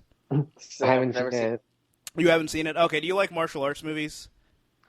Yeah. Okay, I would highly recommend this. Like, unless you're like squeamish about like bones being broken in fight scenes, like it's almost like if you would say like Jackie Chan, like in his prime, was like the pinnacle of martial arts, and then Tony Jaa didn't really do it as much like choreography wise, but as far as like the brutality of it, like he kicked it up a notch.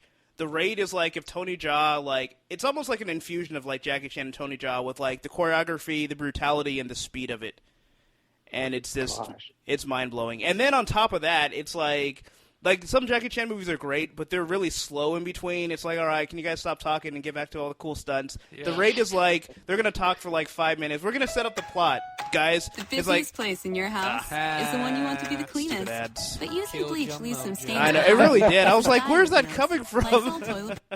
The man's trying to take me down with ads. But anyway, it's literally just like a SWAT team goes into a building. And that's the setup. And then they just fight for the entirety of the movie. It basically, like, the first raid, the Raid Redemption, it starts out as a SWAT team in the early morning hours, just before dawn. Right before and their breakfast. mission is to raid this drug house, and it's like a small tower, like a project apartment kind of thing in, like, the middle of somewhere in Indonesia, isn't it? But yeah, I think so. Anyways, so their job is to, they're going to infiltrate when these guys least expect it, and they're going to snatch the drug lord and take him into custody. And there's like more to it because, well, I don't want to spoil it. But what happens when things don't go according to plan? Yeah, things don't go according to plan, and one of the, I think you kind of already know from the get-go, so I'll spoil that. Oh my God. What is going on? Does So that- now does- you're killing my mojo. Does every site have a freaking Shit is about music to get ad? real. It is. But one of the SWAT guys is like an inside man, so he's actually doing it's basically using the police force as a hit for another like gang, or something to that effect. I forget, but Yeah, but I would highly recommend it. Like there are a few movies that I would recommend more highly. Yeah. That aren't like comic book movies, but I don't know. Like if you love like martial arts flicks, it's incredible. And then the Raid 2 is like I finished watching the Raid, I'm like, there's no way they can ever top this. There's like the Raid 2, sequelitis. and then you're like, oh my God, they made it. It's better, and the story's more coherent, and it actually builds upon the universe that they've built. Oh It'd be my like God. if you loved pizza, and then like and then like if you love stuffed crust, it's like you thought pizza couldn't get any better, Yeah. and then they put cheese in the crust. It's just like, oh my God. and hamburger and bacon and pepperoni. And then they did a pretzel pizza, but that wasn't quite as good. But we tried anyway. Yeah, right. We did our best, damn it. So we went back we're to only garlic and pizza oregano. chefs. Yeah. But anyway, that long Wait, sorry, tangent. I think Oh, go ahead. I know where this is headed. Oh yeah, that's we kind of do that. But so basically, that whole thing, pizza and all, was to say that 3 of the cast members from the Raid are going to be appearing in Star Wars Episode 4, The Force Awakens. Episode 4? Did I say 4? I was thinking Force. Episode 7. See, I thought you were going to totally do an Aqua Teen. Like not like, did I say full? I meant forever. No, Lucas is going to go back and edit A New Hope again and put these actors in there. No, but the thing that first popped into my head, so it's like the guy who's the main character, one of the main villains of the first movie, and one of the main villains of the second movie. And basically, all I could think was like, okay, so basically, some people like the prequels. I think they're terrible. But the best part of the prequels is Darth Maul. It's pretty much generally, agreed upon. And he was cool because Ray Park can do awesome martial arts. Yeah. So now you've got like 3 guys that are like Ray Park's wet dream, and there's 3 of them, and they're all gonna have like lightsabers doing crazy shit. Like I was pretty excited for the new Star Wars. Like I'm not a huge Star Wars fan, but like I'll see it. I want to see what they're gonna do. I need to wash the taste of Jar Jar Binks out of my mouth. I got that young man from Attack the Block. Yeah, Pretty dope film. yeah, exactly. Yeah. I love the way the trailer starts. It's so jarring. It's like, what's going on here? But anyway, so I'm just now I have in full like excitement mode. Like I just want to see these dudes with lightsabers just tearing it up. So I know one of them. I hate to butcher the name, but I want to say Iko Uwais. Let's go with that. And who are the other 2? I don't know their actual names, but Mad Dog and Yayan. Okay, the guy that played Mad Dog, he... Oh, that's the one I said looked like Jeevan. Yayan Ruhian. Yeah. Yeah. And who was the other one? Prakoso. I don't know how to say their That's names. his real name? Yeah. Oh, okay. I was looking for like the character that he played. Oh, that was Mad Dog. Oh, wait, never mind. The I'm guy that getting this played wrong. Mad Dog was Yayan Ruhian. This is our professionalism at work. I just want you to know that. C-Sept. I'm not even going to try and pronounce this name. I'm just going to put it in the chat, and you guys can try your best. Because my tongue will literally explode out of my mouth if I try to say that name. But anyway, what about him? Or you just I just want to know like who the other 2 were. One's the main guy that plays Rama. Yeah, the other guy's the guy that had those little knives that he fought for like 30 minutes. Oh, okay. So I'm looking at the Raid Redemption IMDb, not the Raid 2. Yeah, it's the guy that him and his brother fight in the first movie. Like it's pretty much the end bosses. It's the main. Yeah. It's like you're playing Double Dragon. It's like he's the guy in the wheelchair. Yeah. Oh yeah, that's the other thing. The Raid 2 is literally like a video game. Like he just keeps going up and just having to fight more and more insane villains and all that. He was going up like a building or something, an apartment. Yeah, I don't know exactly what it was. It was a restaurant. Yeah, it was a restaurant. Because there was an issue of Moon Knight that was like that, where he was just like going up an apartment like level by level, just like beating up bad guys. Was he like rents due, sucker, and kicks him out the window? Unfortunately, not. Well, I have to retcon it. It'll happen. Like he's really just the landlord. And he's just really angry. It's like I'm not staying here anymore. But anyway, so I mentioned this I think before the podcast. That apparently Internet Explorer is finally just going to be just taken out back, told to look at the flowers, and just unceremoniously disposed of. It's been a long time coming. Like, when I first read this, that's the whole reason why I put it on here. It was just like, because, I mean, anyone that uses a computer, uses Internet, has had, the experience, the traumatic experience of using Internet Explorer and the constant crashing, and just have found superior browsers since. So it's kind of funny that it's, I don't know, I'm trying to think. I mean, I don't know. How long has Internet Explorer even been around? Like, since the dawn of time. Yeah. Since the Triceratops first ate a leaf. And then just now they're finally like, what would be a good idea? Let's actually make it work. Let's keep working on Office Suite. Yeah, let's keep forcing Windows 8 down people's throats. So, I don't know. Even though I'm not going to use Internet Explorer anyway, like even if they fix it, which is kind of funny, they've destroyed all goodwill of it anyway. Are they actually like getting rid of it, or is it just going to be like another retool? Well, right now it's codename Spartan. So that's when few browsers stood against many. So here's what and fought for internet freedom. So there's kind of been like Persians. Oh my God. See when all right. You know what? You killed my NPR vibe that I was trying to create here. Jerk. So anyways, recently, there's been the public kind of ugly split up between Mozilla, Firefox, and Google. Google supported Firefox for, since 2008, 2006, something like that? Let's go with that. And, they had this whole deal that, if in Mozilla, Google would be the main, like, the de facto browser, and they would support them, and 90% of their income was coming from Google. And recently, and then, Google made Chrome a couple years ago, and they're like, hey, it's totally not going to be a competitor to Firefox. We're still honoring our deal. And then Chrome started getting, like, 30% of the browser market in usage, and Firefox went from being like, I don't know, somewhere around the 40%, and it's actually below Internet Explorer by like 1%. Oh wow, like 0.5%. Damn. And I think that's just only because, just the Chrome hit a PC dome. I think it's just because Internet Explorer is like the de facto for every basic Windows program, and so there's, believe it or not, people that actually still use it in workplaces. Well, yeah, like when you have a job that blocks all other browsers. Yeah, all other well-working browsers except for Internet Explorer. But yeah. And they wonder why productivity doesn't happen. But now that 90%, they struck this deal with Yahoo. Yahoo barely even has any percent of their browser search. I think Bing is even beating out Yahoo, and Bing's only been around for like 2 or 3 years.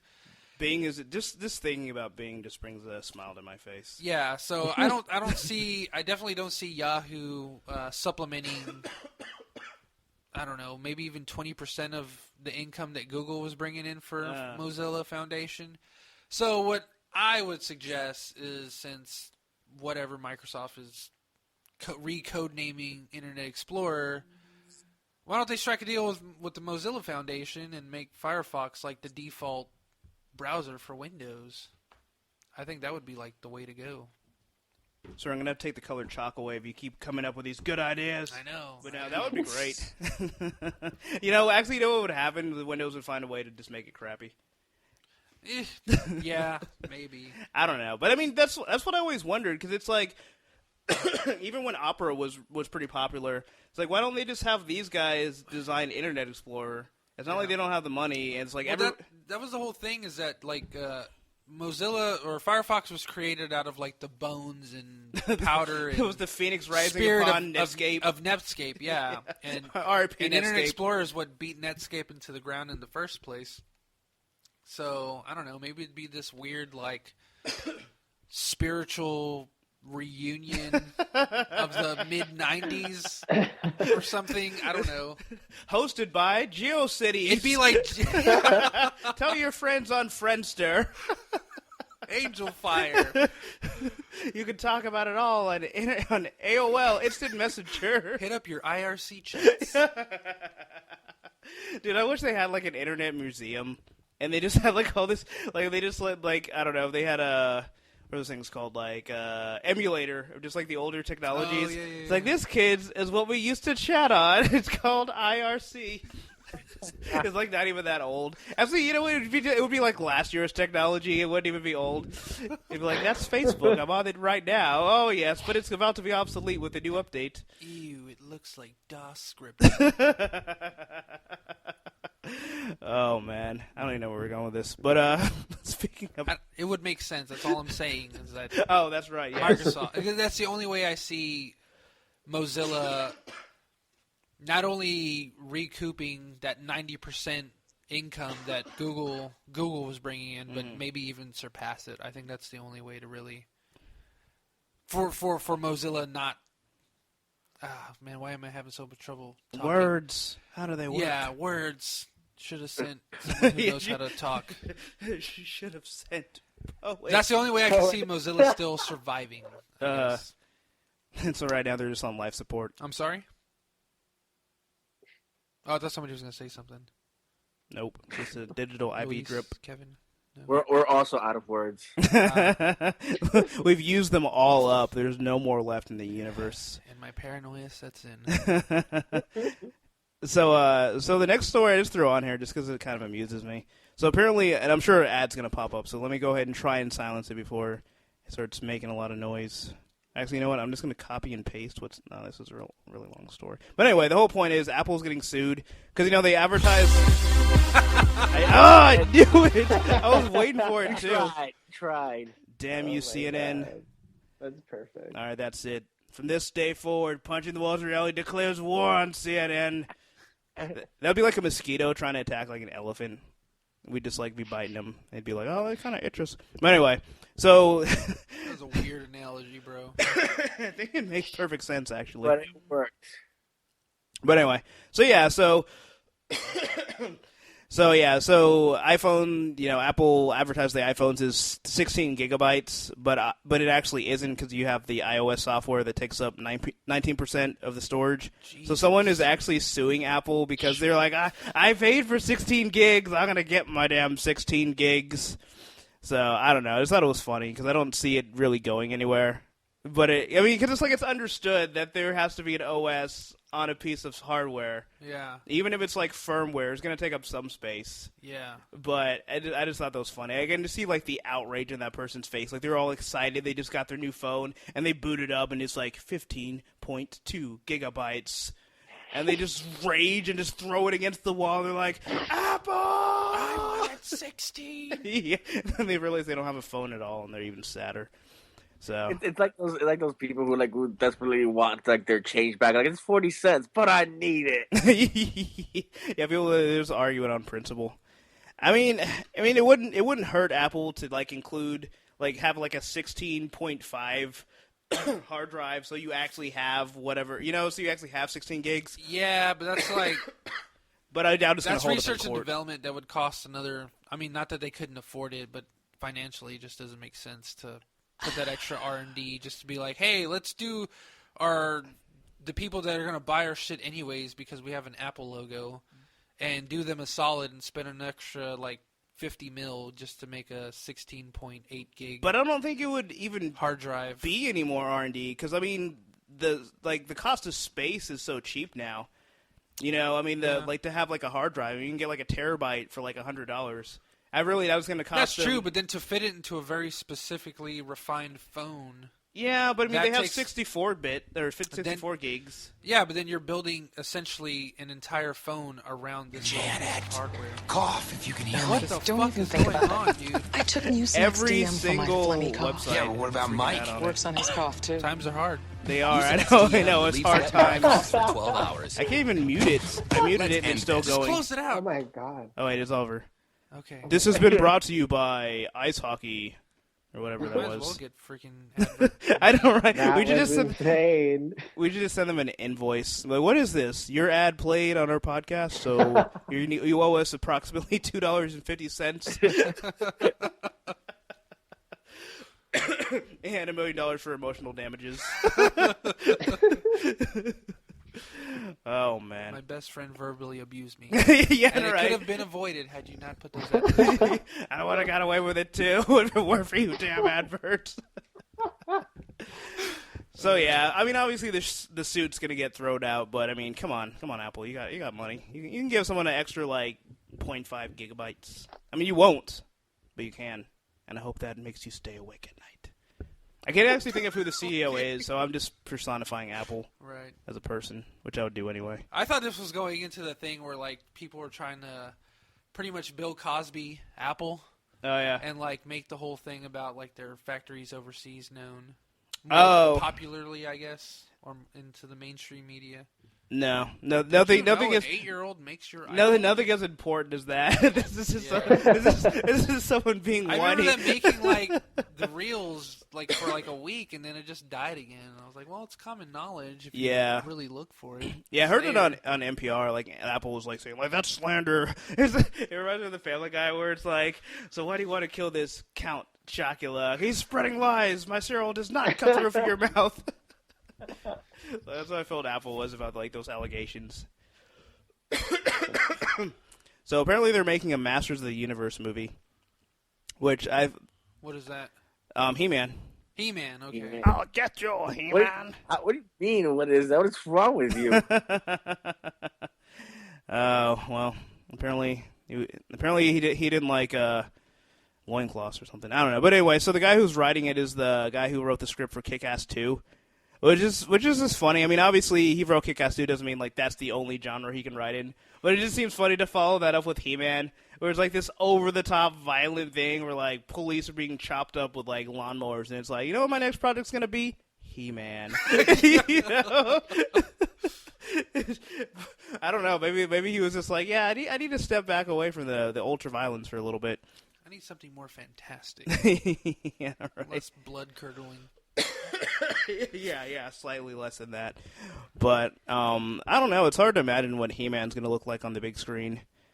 It's just one of those. I mean, I don't know. I guess I can see it maybe translating to film. Like, I don't know if they're going to actually make him look exactly like he used to, or they're going to Warner Brothers it up. Go get Channing Tatum for that too. What's that? Oh, get Channing Tatum. I wonder if they're gonna just make it all dark and just do it like Man of Steel style, and just he just has like pastels on and stuff, and he's all brooding. He's like, it's a lot of responsibility to have the power of Grayskull. I don't know, but I don't know. What do you guys think? Go ahead. He'll go up to the guys instead of just you know what? Just, let me see your neck. Snap. Yeah. No. Oh man, I don't know. Like what? Oh, I was going to ask Kevin. Oh yeah. Well, it was an open question. Yeah, I don't know, Kevin. What do you think about a He-Man movie? Well, my initial thought was exactly the same as yours, and I was like, "What the fuck is he gonna wear?" I hope they don't 'Cause I'm change like- his costume at all. Like that would be great. That would be really nice. No, I agree. I do agree. I love the hair too, because his hair, he just has like those flowing blonde locks. Like maybe they'll get like Were they really flowing? It was like some kind of weird like bowl cut with. Was it? Yeah, Yeah, it is. it was like a bob, wasn't it? Yeah. Oh, what is his name? The guy who played Jax in Sons of Anarchy. Charlie Hunnam? Yeah, how do you forget a name like that? They're gonna get Charlie Hunnam to play. Abs for days, bro. That's why he would be How do perfect. you forget about a popular '80s cartoon? Oh my God, This another is one. place in your No, house. go away. There we go. I don't know. If not Charlie Hunnam, Arrow, that guy, because he is most abs per capita. Why not? Most the abs He-Man? per capita is true. Very true. Stephen Amell. Stephen Amell. I can just see the casting, and all the casting is just a light up, and they just have like a curtain that covers them from like the abs up, and all they're doing is checking out the abs. Like, we have to see if you're worthy of playing He-Man. It's like, okay, I got my audition tape. This is like, shh. No, we only need the abs. You can't be it. You only got four abs. We need 6. We need the 6-pack. It's 6 or more. If you got an 8-pack, you're probably in. Like the guy was like, but I could diet. Chris Pratt did it. It's like, get out of here. I don't know, but He-Man, I don't know. He-Man, I'm like excited only because it seems like it's like such a bizarre property to bring to live action that it might be interesting to watch, but at the same time, it just, I don't know. It's like a combination between like I feel like it's just a cash grab versus I feel like it's going to be like a beautiful train wreck that I can't wait to see. But I don't know. I was about to say I'll watch it, but I don't even know if I can make that commitment. But if I'll look at it. That's what I'll definitely look at that. I'll look at the promotional art. But look at that sweet Bob. Okay. Remember those commercials, the deodorant commercials? It's like, look at his bod. Oh, I hated those commercials. Because I was like 285 pounds at the time. I was like, screw you! I was like, stuffed myself full of popcorn. You're spraying it on yourself. It's like, it's not working. You smell pretty good. I remember they were like black and white, and it came in like a spray bottle, like literally a spray bottle. Is that the one? Yeah. And it was called like Bod or something. Yeah, it was like it was like competition for like Axe body spray, but I guess it didn't. The dudes were just running up bleachers and running down bleachers with like these supermodel chicks. Like, they just kill their day like watching these dudes run up and down bleachers at an abandoned high school track. Whatever. Well, maybe bleacher running is a new spectator sport for high school students. The official bleacher championship. Yeah, bleacher running. Oh, man. So I got one more topic here. So, there's rumors about a young Han Solo movie. So, obviously Channing Tatum, the first guy that they're probably going to pick because abs. But someone who seems very unlikely is Aaron Paul of Breaking Bad fame playing Jesse. Which to me is like, he's a great actor, don't get me wrong, but like that's like the last person I could like see as Han Solo. And it's just like he's been so typecast where like he can't make an appearance without saying bitch, where it's just like everyone is just gonna be waiting to hear him say it. But oh man, I don't know. Were you a fan of Breaking Bad, Kevin? I actually have not watched the show, if you can believe that. And everybody, nonstop, all my friends are like, you need to watch the show. And I just have not. I don't know why. I have no idea why I haven't seen the show. I really have no excuse. I know the feels, but I have not watched the show. Okay, you're not alone. Jay hasn't seen it. Okay. Well, I've seen the first 3 seasons, but not that I don't refuse, but it's like I have too many other fandoms to catch up on. And everyone's always just like, you need to fucking watch the show. You do. And then, and I was like, you don't tell me what to do. I'm the one who knocks. Yeah, I'm the one who watches. Well, I do want to watch it. Yeah, I mean, I don't know. I think it lives up to the hype. Well, maybe. I mean, after a while, it gets hyped up so much that no matter how good something is, it's hard to live up to the hype. But I don't know. It's definitely for me like that and Game of Thrones are like my 2 favorite shows like of all time. But I'm just looking at Aaron Paul, and I mean, obviously, I guess Breaking Bad's all he's really known for. He was in Need for Speed. I mean, I'm sure he didn't really get to flex his acting chops. I can't believe he was in that. Yeah. I feel so bad for him because I feel like he had all this hype from Breaking Bad, and then like his agent just was just like, "Bro, I got this Need for Speed movie. It's gonna make you famous," and then it's just like it just hurt his career. And then after that, he's in Exodus. It's just like, who is his agent? I'm Egyptian, bitch. I just, if he actually said that, that would have made it worth it. Where they're like, "But you're not even bronze. I'm Egyptian, bitch." But I don't know. I just want the kid to get some good acting, or not good acting, but good roles. So maybe young Han Solo will do it. I don't know. maybe. But I don't see it. Yeah, it's really hard to imagine. Yeah. Well, I mean, like, and is he even young enough to be a young Han Solo? Like, isn't he sort of about the age of Han in the first movie? That's a good point, because he was born in 79, so yeah, he's already like in his late 30s, yeah. 36. So I don't know. I mean, he's sort of boyish looking ish, I guess. Yeah. Except for the forehead. And the face and the nose and the mouth.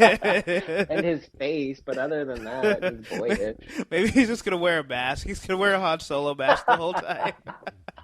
Oh my god. Maybe they're gonna do what they did at X-Men: The Last Stand, where they tried to make Professor X and Magneto look younger, and they just have like this weird CGI faces. So creepy. Yeah. They'll probably like Benjamin Button him somehow. Oh man, yeah, that's such a terrible choice. They just need to go ahead and just. I'm sure they won't. What's that? They won't. I'm sure they won't. Yeah. Well, I don't know, but I think I'd rather see him as like Yoda. Like that I could more convincingly buy that than Han Solo. Yeah, no, I totally agree. It's like, do or do not, bitch. I can maybe see it. So, I don't know if you guys saw The Hobbit, the recent one, Battle of the Five Armies. I have not. I still have to see the second one. Okay. So, I don't know if you guys are big fans of the franchise. I'm about to kind of lay into it pretty big. I am. Do it. Okay. So, I don't hate the Hobbit movies. Like, the first one was fun. I thought the second one, like, Smurg. I thought he was great. Like, the whole banter with him and Bilbo was, like, my favorite part of the movie. But, Blood Ocean says spoilers. Not really. There's, one minor spoiler. The dragon dies. I'm sorry. But I won't tell you how. What? Even though it was really obvious when he saw the second movie. But is it really spoilers for a story that's like 70 years old? Well, yeah, for people that don't read. I mean, not everyone reads. This is America. But no, but it's just, to me, it's the most fun of the movies. I also came in with really low expectations, because after the second one, I was kind of like, I don't really care for these movies. But there's so much unintentional comedy in the movie that I just had such a blast with it. I think there's, like, with Thorne, his character is probably, like, what makes the movie for me. Because he has, like, so many over-the-top moments, and it's just so ridiculous. And it's supposed to be these really serious, intense moments. Right. And I'm just, like, having to, like, stifle my laughter because I'm just having the best time ever. It's like which character is that? He's, like, the would-be king of the dwarves. And, like, his whole thing is, like, I have to reclaim the homeland, blah, blah, blah, blah, blah. Oh, okay. Yeah, so then he goes kind of power crazy. It's, oh, man. It's like, it's one of those things where it's like, I can't really recommend it because I didn't think it was good, but I want to recommend it because it was just so much, it was so funny. And there's a scene where Legolas, he's like, there's, like, these stairs that are, like, falling. It almost reminds me of Uncharted. And they go into, like, this slow-motion run where he's, like, bouncing on these stairs that are falling. Yeah. And it gets into, like, really bad CGI. That wouldn't look as bad if it weren't in slow motion. Yeah. And it just makes it look so ridiculous. Where, like, everyone that was sitting next to me, we're just all laughing. We're just like, who said that this would look good? But my favorite part is, like, there's a part where, like, all the dwarves are on these rams. Or they're climbing up this mountain, and it almost reminds me of Monty Python, like the way they're moving, and they're just like running like vertical up these mountains and these like giant rams. It just, I can't even do justice to it. Like, you just have to see it. You will laugh, you will cry, and laugh some more. I haven't seen the third one yet, and just as a kind of side tangent, it's kind of relevant. I just barely joined Tumblr like mid-November, and it's been a crazy ride. And I joined for a lot of different reasons, and in a very short amount of time, I was subjected to Wincest, which is the Winchester brothers from Supernatural being shipped together as incestuous lovers. Mm-hmm. So they're Lannisters? Yeah, pretty much. And it was just really like hard to wrap my mind around. And there was like Photoshop pictures that looked real, like one of the angels, Castiel, and what's his name, Dean, kissing, and I was like, oh my god, this is so crazy. I didn't know stuff like this existed. Like, people like take this shit serious. Like, they want this to be like actual canon, even though there's nothing really in the series for that to happen. And then once this movie came out, there was all this shipping for Thorin, the head of the dwarves. Yeah. And Bilbo, like, having somebody actually made like a little comic strip. It was actually pretty cute. Of them like getting together, and it was something like Bilbo was like sitting at his hobbit house, and there's like a knock at the door, and it's Thorin. They're like hugging each other and looking intimately in their eyes. I was like, is there something in the movie that happened where like it would cause like a huge like outpour of like support for like this ship, or is it just something that just like is this just the magic of Tumblr? You know, like that's where I guess my confusion. Maybe comes just because from. they're both short. I don't know. I think there's a short personally, I think Bilbo deserves better because Thorin is an asshole. He's kind of an asshole, yeah. Like Bilbo's so lovable and great, and like Thorin is just—he's a jerk. He's even like he gets progressively more of an asshole as the movies progress. Yeah, he does. Like the closer, it's like, well, it's funny. Like the Lonely Mountain is like the what do you call it? What's his name's mountain? Like whenever Frodo's still in the ring, and like as he gets closer, like the damage done to him intensifies. Yeah, as Thorin gets closer to the Lonely Mountain, like his gold lust or whatever intensifies. It's dragon sickness, sir. Dragon sickness. Yeah. I don't know. The only thing I could ever think of that I could draw back without watching the third movie was a part, and I think in the first film when they escape the goblins, the goblins' den, and Bilbo comes out of it alive, and they're like Thorin's arguing, and I think it was just before the wolves and the orcs come to attack them, and they're like that one lonely tree on the edge of the cliff before the eagles show up, and he's like all pissed off, and he's all angry and yelling at Bilbo, and he was just like, never did I think such a hobbit could be so irresponsible, blah, blah, blah, blah. And everyone's all fucking sad because they're like rooting for Bilbo, and he's like, never in my life have I been so wrong?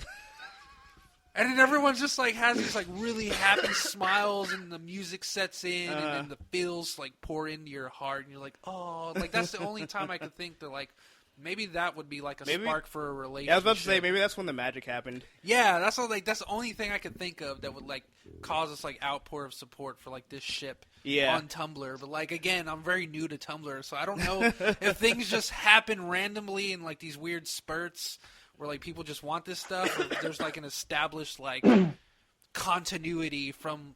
I feel like they just want to play like matchmaker. Like maybe the personalities just mesh really well. They feel. Yeah. Because maybe it's the fact that he is an asshole, but Bilbo is so tender. Yeah. So they feel like maybe they'll complement each other. Yeah. You know, maybe he's going to soften his edges, and maybe he's going to toughen Bilbo up, you know? Yeah. I don't know. Mold him into the king. Not the king that they have, but the king that they deserve. What was that? I was just saying that totally makes sense. Although I would argue that there's probably some moments that you wouldn't see, but some other people for some reason see. I don't know, because I don't know how how does it become a movement? you know, like how does it unite people so well? I'm sure there's something that. Yeah, because it's weird because it's viral, but at the same time, it's like, did multiple people just think of this, and then that's all, like, converged? Or did one person see it, and everyone else was like, oh, that's a great idea, I didn't think about that. Yeah, that's kind of how I was when I saw the thing pop up in my blog, and my list, my Tumblr thing, I don't even know what to call it. And I was reading the comments, like, it's a really cool little comic, so yeah, I loved it, and then reblogged it. And that was it. Like, didn't think too much about it, but then, like, you read comments and stuff on other things, and, like, people's theories. And it's just like, wow, man, do people really think hard on this stuff? Like, I wish I had that kind of free time to do those kinds of things. They just have, like, ancient tomes. It's like, this has nothing to do with The Hobbit, but there must be answers in here. It's like those books of the Bible that don't match up with other books, so they're not considered canon. Therefore, they're not added into the actual Bible. So technically, those were kind of like ships. I just love thinking of the Bible. That's what I just love thinking of the Bible as having canon. It's like they have like the editor, it's just Joe Quesada's in there. Like, no, I don't like this continuity. Oh man, Jesus fighting dragons? No, don't. You had it right. Nah, the kids won't like that. Yeah. This cross business. This is good stuff, though. Yeah. Let's put this to print. Self-sacrifice. Someone invent a printing press and get to it. But yeah. So, do what? Gutenberg. Johannes Gutenberg. He was the inventor of the printing press. Yeah, I totally knew that. Okay. I knew that. I had to learn that in high school. Ah, the more you know. You got to learn it in high school. You didn't have to. Well, he did if he wanted to pass his tests. Isn't that what I said? This isn't the time for arguing. This is a random question. Do you happen to be a fan of Game of Thrones, Kevin? I am not. Oh my god, are you going to stone me? Yes. I'm not. Not because I don't like it, but because I have hurdles when it comes to the genre and the show, and I just feel like fantasy already is a hard sell for me, but also if you're going to do fantasy, I feel like you need to have the budget.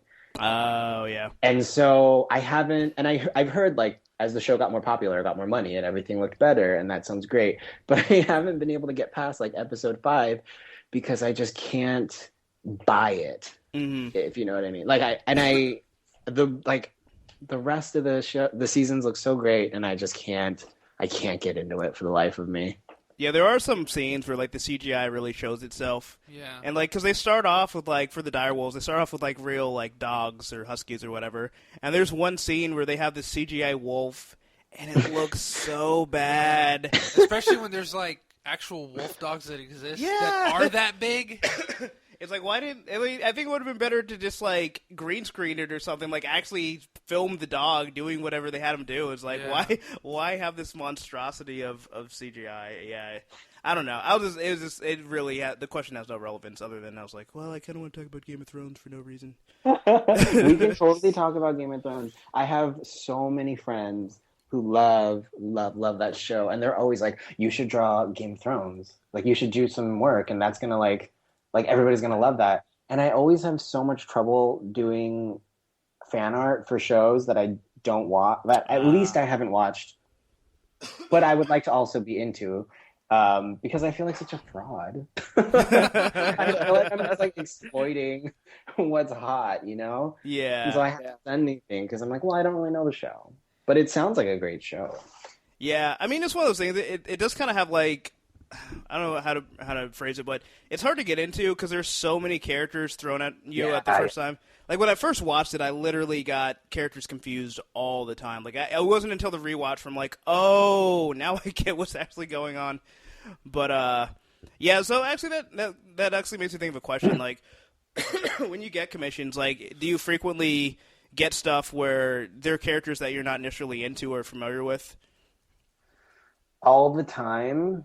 And most times, I'll say most times, it's exciting. Like, it's, I don't usually get to draw this person, and sometimes I really want to draw this person. Other times I don't even know who the fuck they are. But it's always, I think it's usually exciting for the most part. Well, that's cool. Yeah, well, I like that you're authentic, and you're like, I don't watch the show, gonna, not necessarily draw it. But no, that's really cool. Yeah, that's pretty much all we have for the show today. Unless anybody else has anything last minute. Well, I have a random question of my own. Hit me. And that's, well, sort of random. But, if Prometheus gets to ask about Game of Thrones, I would like to ask, have you ever done an Iceman piece? An Iceman piece? No. I threw him into like this one group X-Men image I did years ago, but I've never done Iceman, and that would be pretty interesting. When I did him, it was like the idea of the group X-Men piece was to sort of redesign them, and so I made him look like he was sort of carved out of a glacier. So like glaciers kind of look like layers of ice, and you can kind of see as they've like been built up. And so that's how I made him look, and I would love to explore that more. He's such a visually exciting character. I think you could take him a lot of places. Even if you just go traditionally, I think you can do some really exciting things. Yeah, whenever I meet an artist and if I get a commission or something, like my number one is always Iceman, because he's my favorite character of like anything, doesn't matter what genre or medium or anything. Mm-hmm. So like with the free comic book day, when we had a comic book convention here last August, we some of the people put a bar crawl together, and it started out at the comic shop that I go to, which is owned by a friend of mine, and we were lucky enough to have Phil Jimenez, as a guest there. Mm-hmm. So he drew me an Iceman piece, and it just looks so amazing. So that's one thing I just love to have people like draw me like different versions of Iceman. What's your favorite canon version of him visually? Visually, I think I always end up going back to the one, like the Chrome Dome one, like people would say, because I kind of like that one. I think that's the one I got used to the most. But I've been loving the one where like it looks like he's like bald when he ices up. Oh yeah, okay. Yeah, but I really love like the way they've been doing him lately, where he kind of like just like almost like has like these like icicle things like on his head. Yeah, like spikes kind of. Yeah, like ice spikes. Yeah, stalactites. That's a happening hairdo. That's why he doesn't cave under pressure. Oh my god! I appreciate a good pun. Well, thank you. I'm glad that somebody does. When they're good. Yeah, we want to give you a big thanks for joining us. I can't even explain just how excited and just how awesome this was that you. Oh yeah, during like ever since we were for sure that was going to happen. I've been telling everybody, listen, this is happening, so you have to tune in. You don't know how excited I am. Oh, that makes me feel good. Luis was I had a ton of fun. Oh, what we're gonna do? We had an awesome time as well. I can just imagine Luis on the rooftop, just like, Kevin, what is gonna be here? Now, how do I get off of this roof? Pretty much. I had a hard time processing my feelings. I was like, I'm going to be talking to Kevin Wada in a little bit. I'm going to be talking to Kevin Wada a little bit. I'm going to be talking... Blah, blah, blah, blah, blah. Like, my words weren't even making sense anymore. Wait, so this wasn't live? Yeah, we're live. We had a live chat on Mixler. Oh, okay. And so, I'll be able to get a link to help promote this after the fact? Yes. Oh, yeah, definitely. Cool. Yeah, I usually post them on Wednesdays. I try to be on time with that. So okay. As soon as it's posted, I'll send you a link, and you can spread it far and wide. Awesome! Can't wait. So just before we go, is there anything else you want to put out there? Any stuff that you're working on, or just anything in general, or just parting words for the listeners? Parting words, yes. Let's close this session down. Well, I don't if the people out there in the abyss have been following either Chris Anka or I, that we have been collaborating on something that we've been teasing here and there for a while. We originally wanted to have it ready for Emerald City. I think it's a bit ambitious at this point, but just know we're cooking up some magic. It's going to be great. It is Marvel sanctioned. And I think it's going to be a lot of fun. So keep your eye out for that. I don't think we're quite ready to announce it. And just send me some good vibes to make sure that this new gig goes through. All right, man. Yeah, definitely send you some positive vibes. And that sounds like it's going to be great. So definitely looking forward to that. And hopefully we can have a chance to run into you again. Coughs aside. Yeah, I know, right? Yeah, unless my lungs explode or something. But T-virus aside. I can't wait to see all of you guys again. All right, well, we appreciate it. So, with that, this is Prometheus. This is Amaro. This is Ice. This is Kevin. Yes. And this has been Straight Outta Austin. Well, thank you once again for joining us. Everyone, you can check out the podcast on punchingthewallsofreality.com. Also, be sure to tune in on Fridays at 8 p.m. Central for the Comic Bubble, starring Luis, a.k.a. Ice. And, of course, every week we'll be broadcasting Monday at 8 p.m. Central on mixler.com/PTWOR.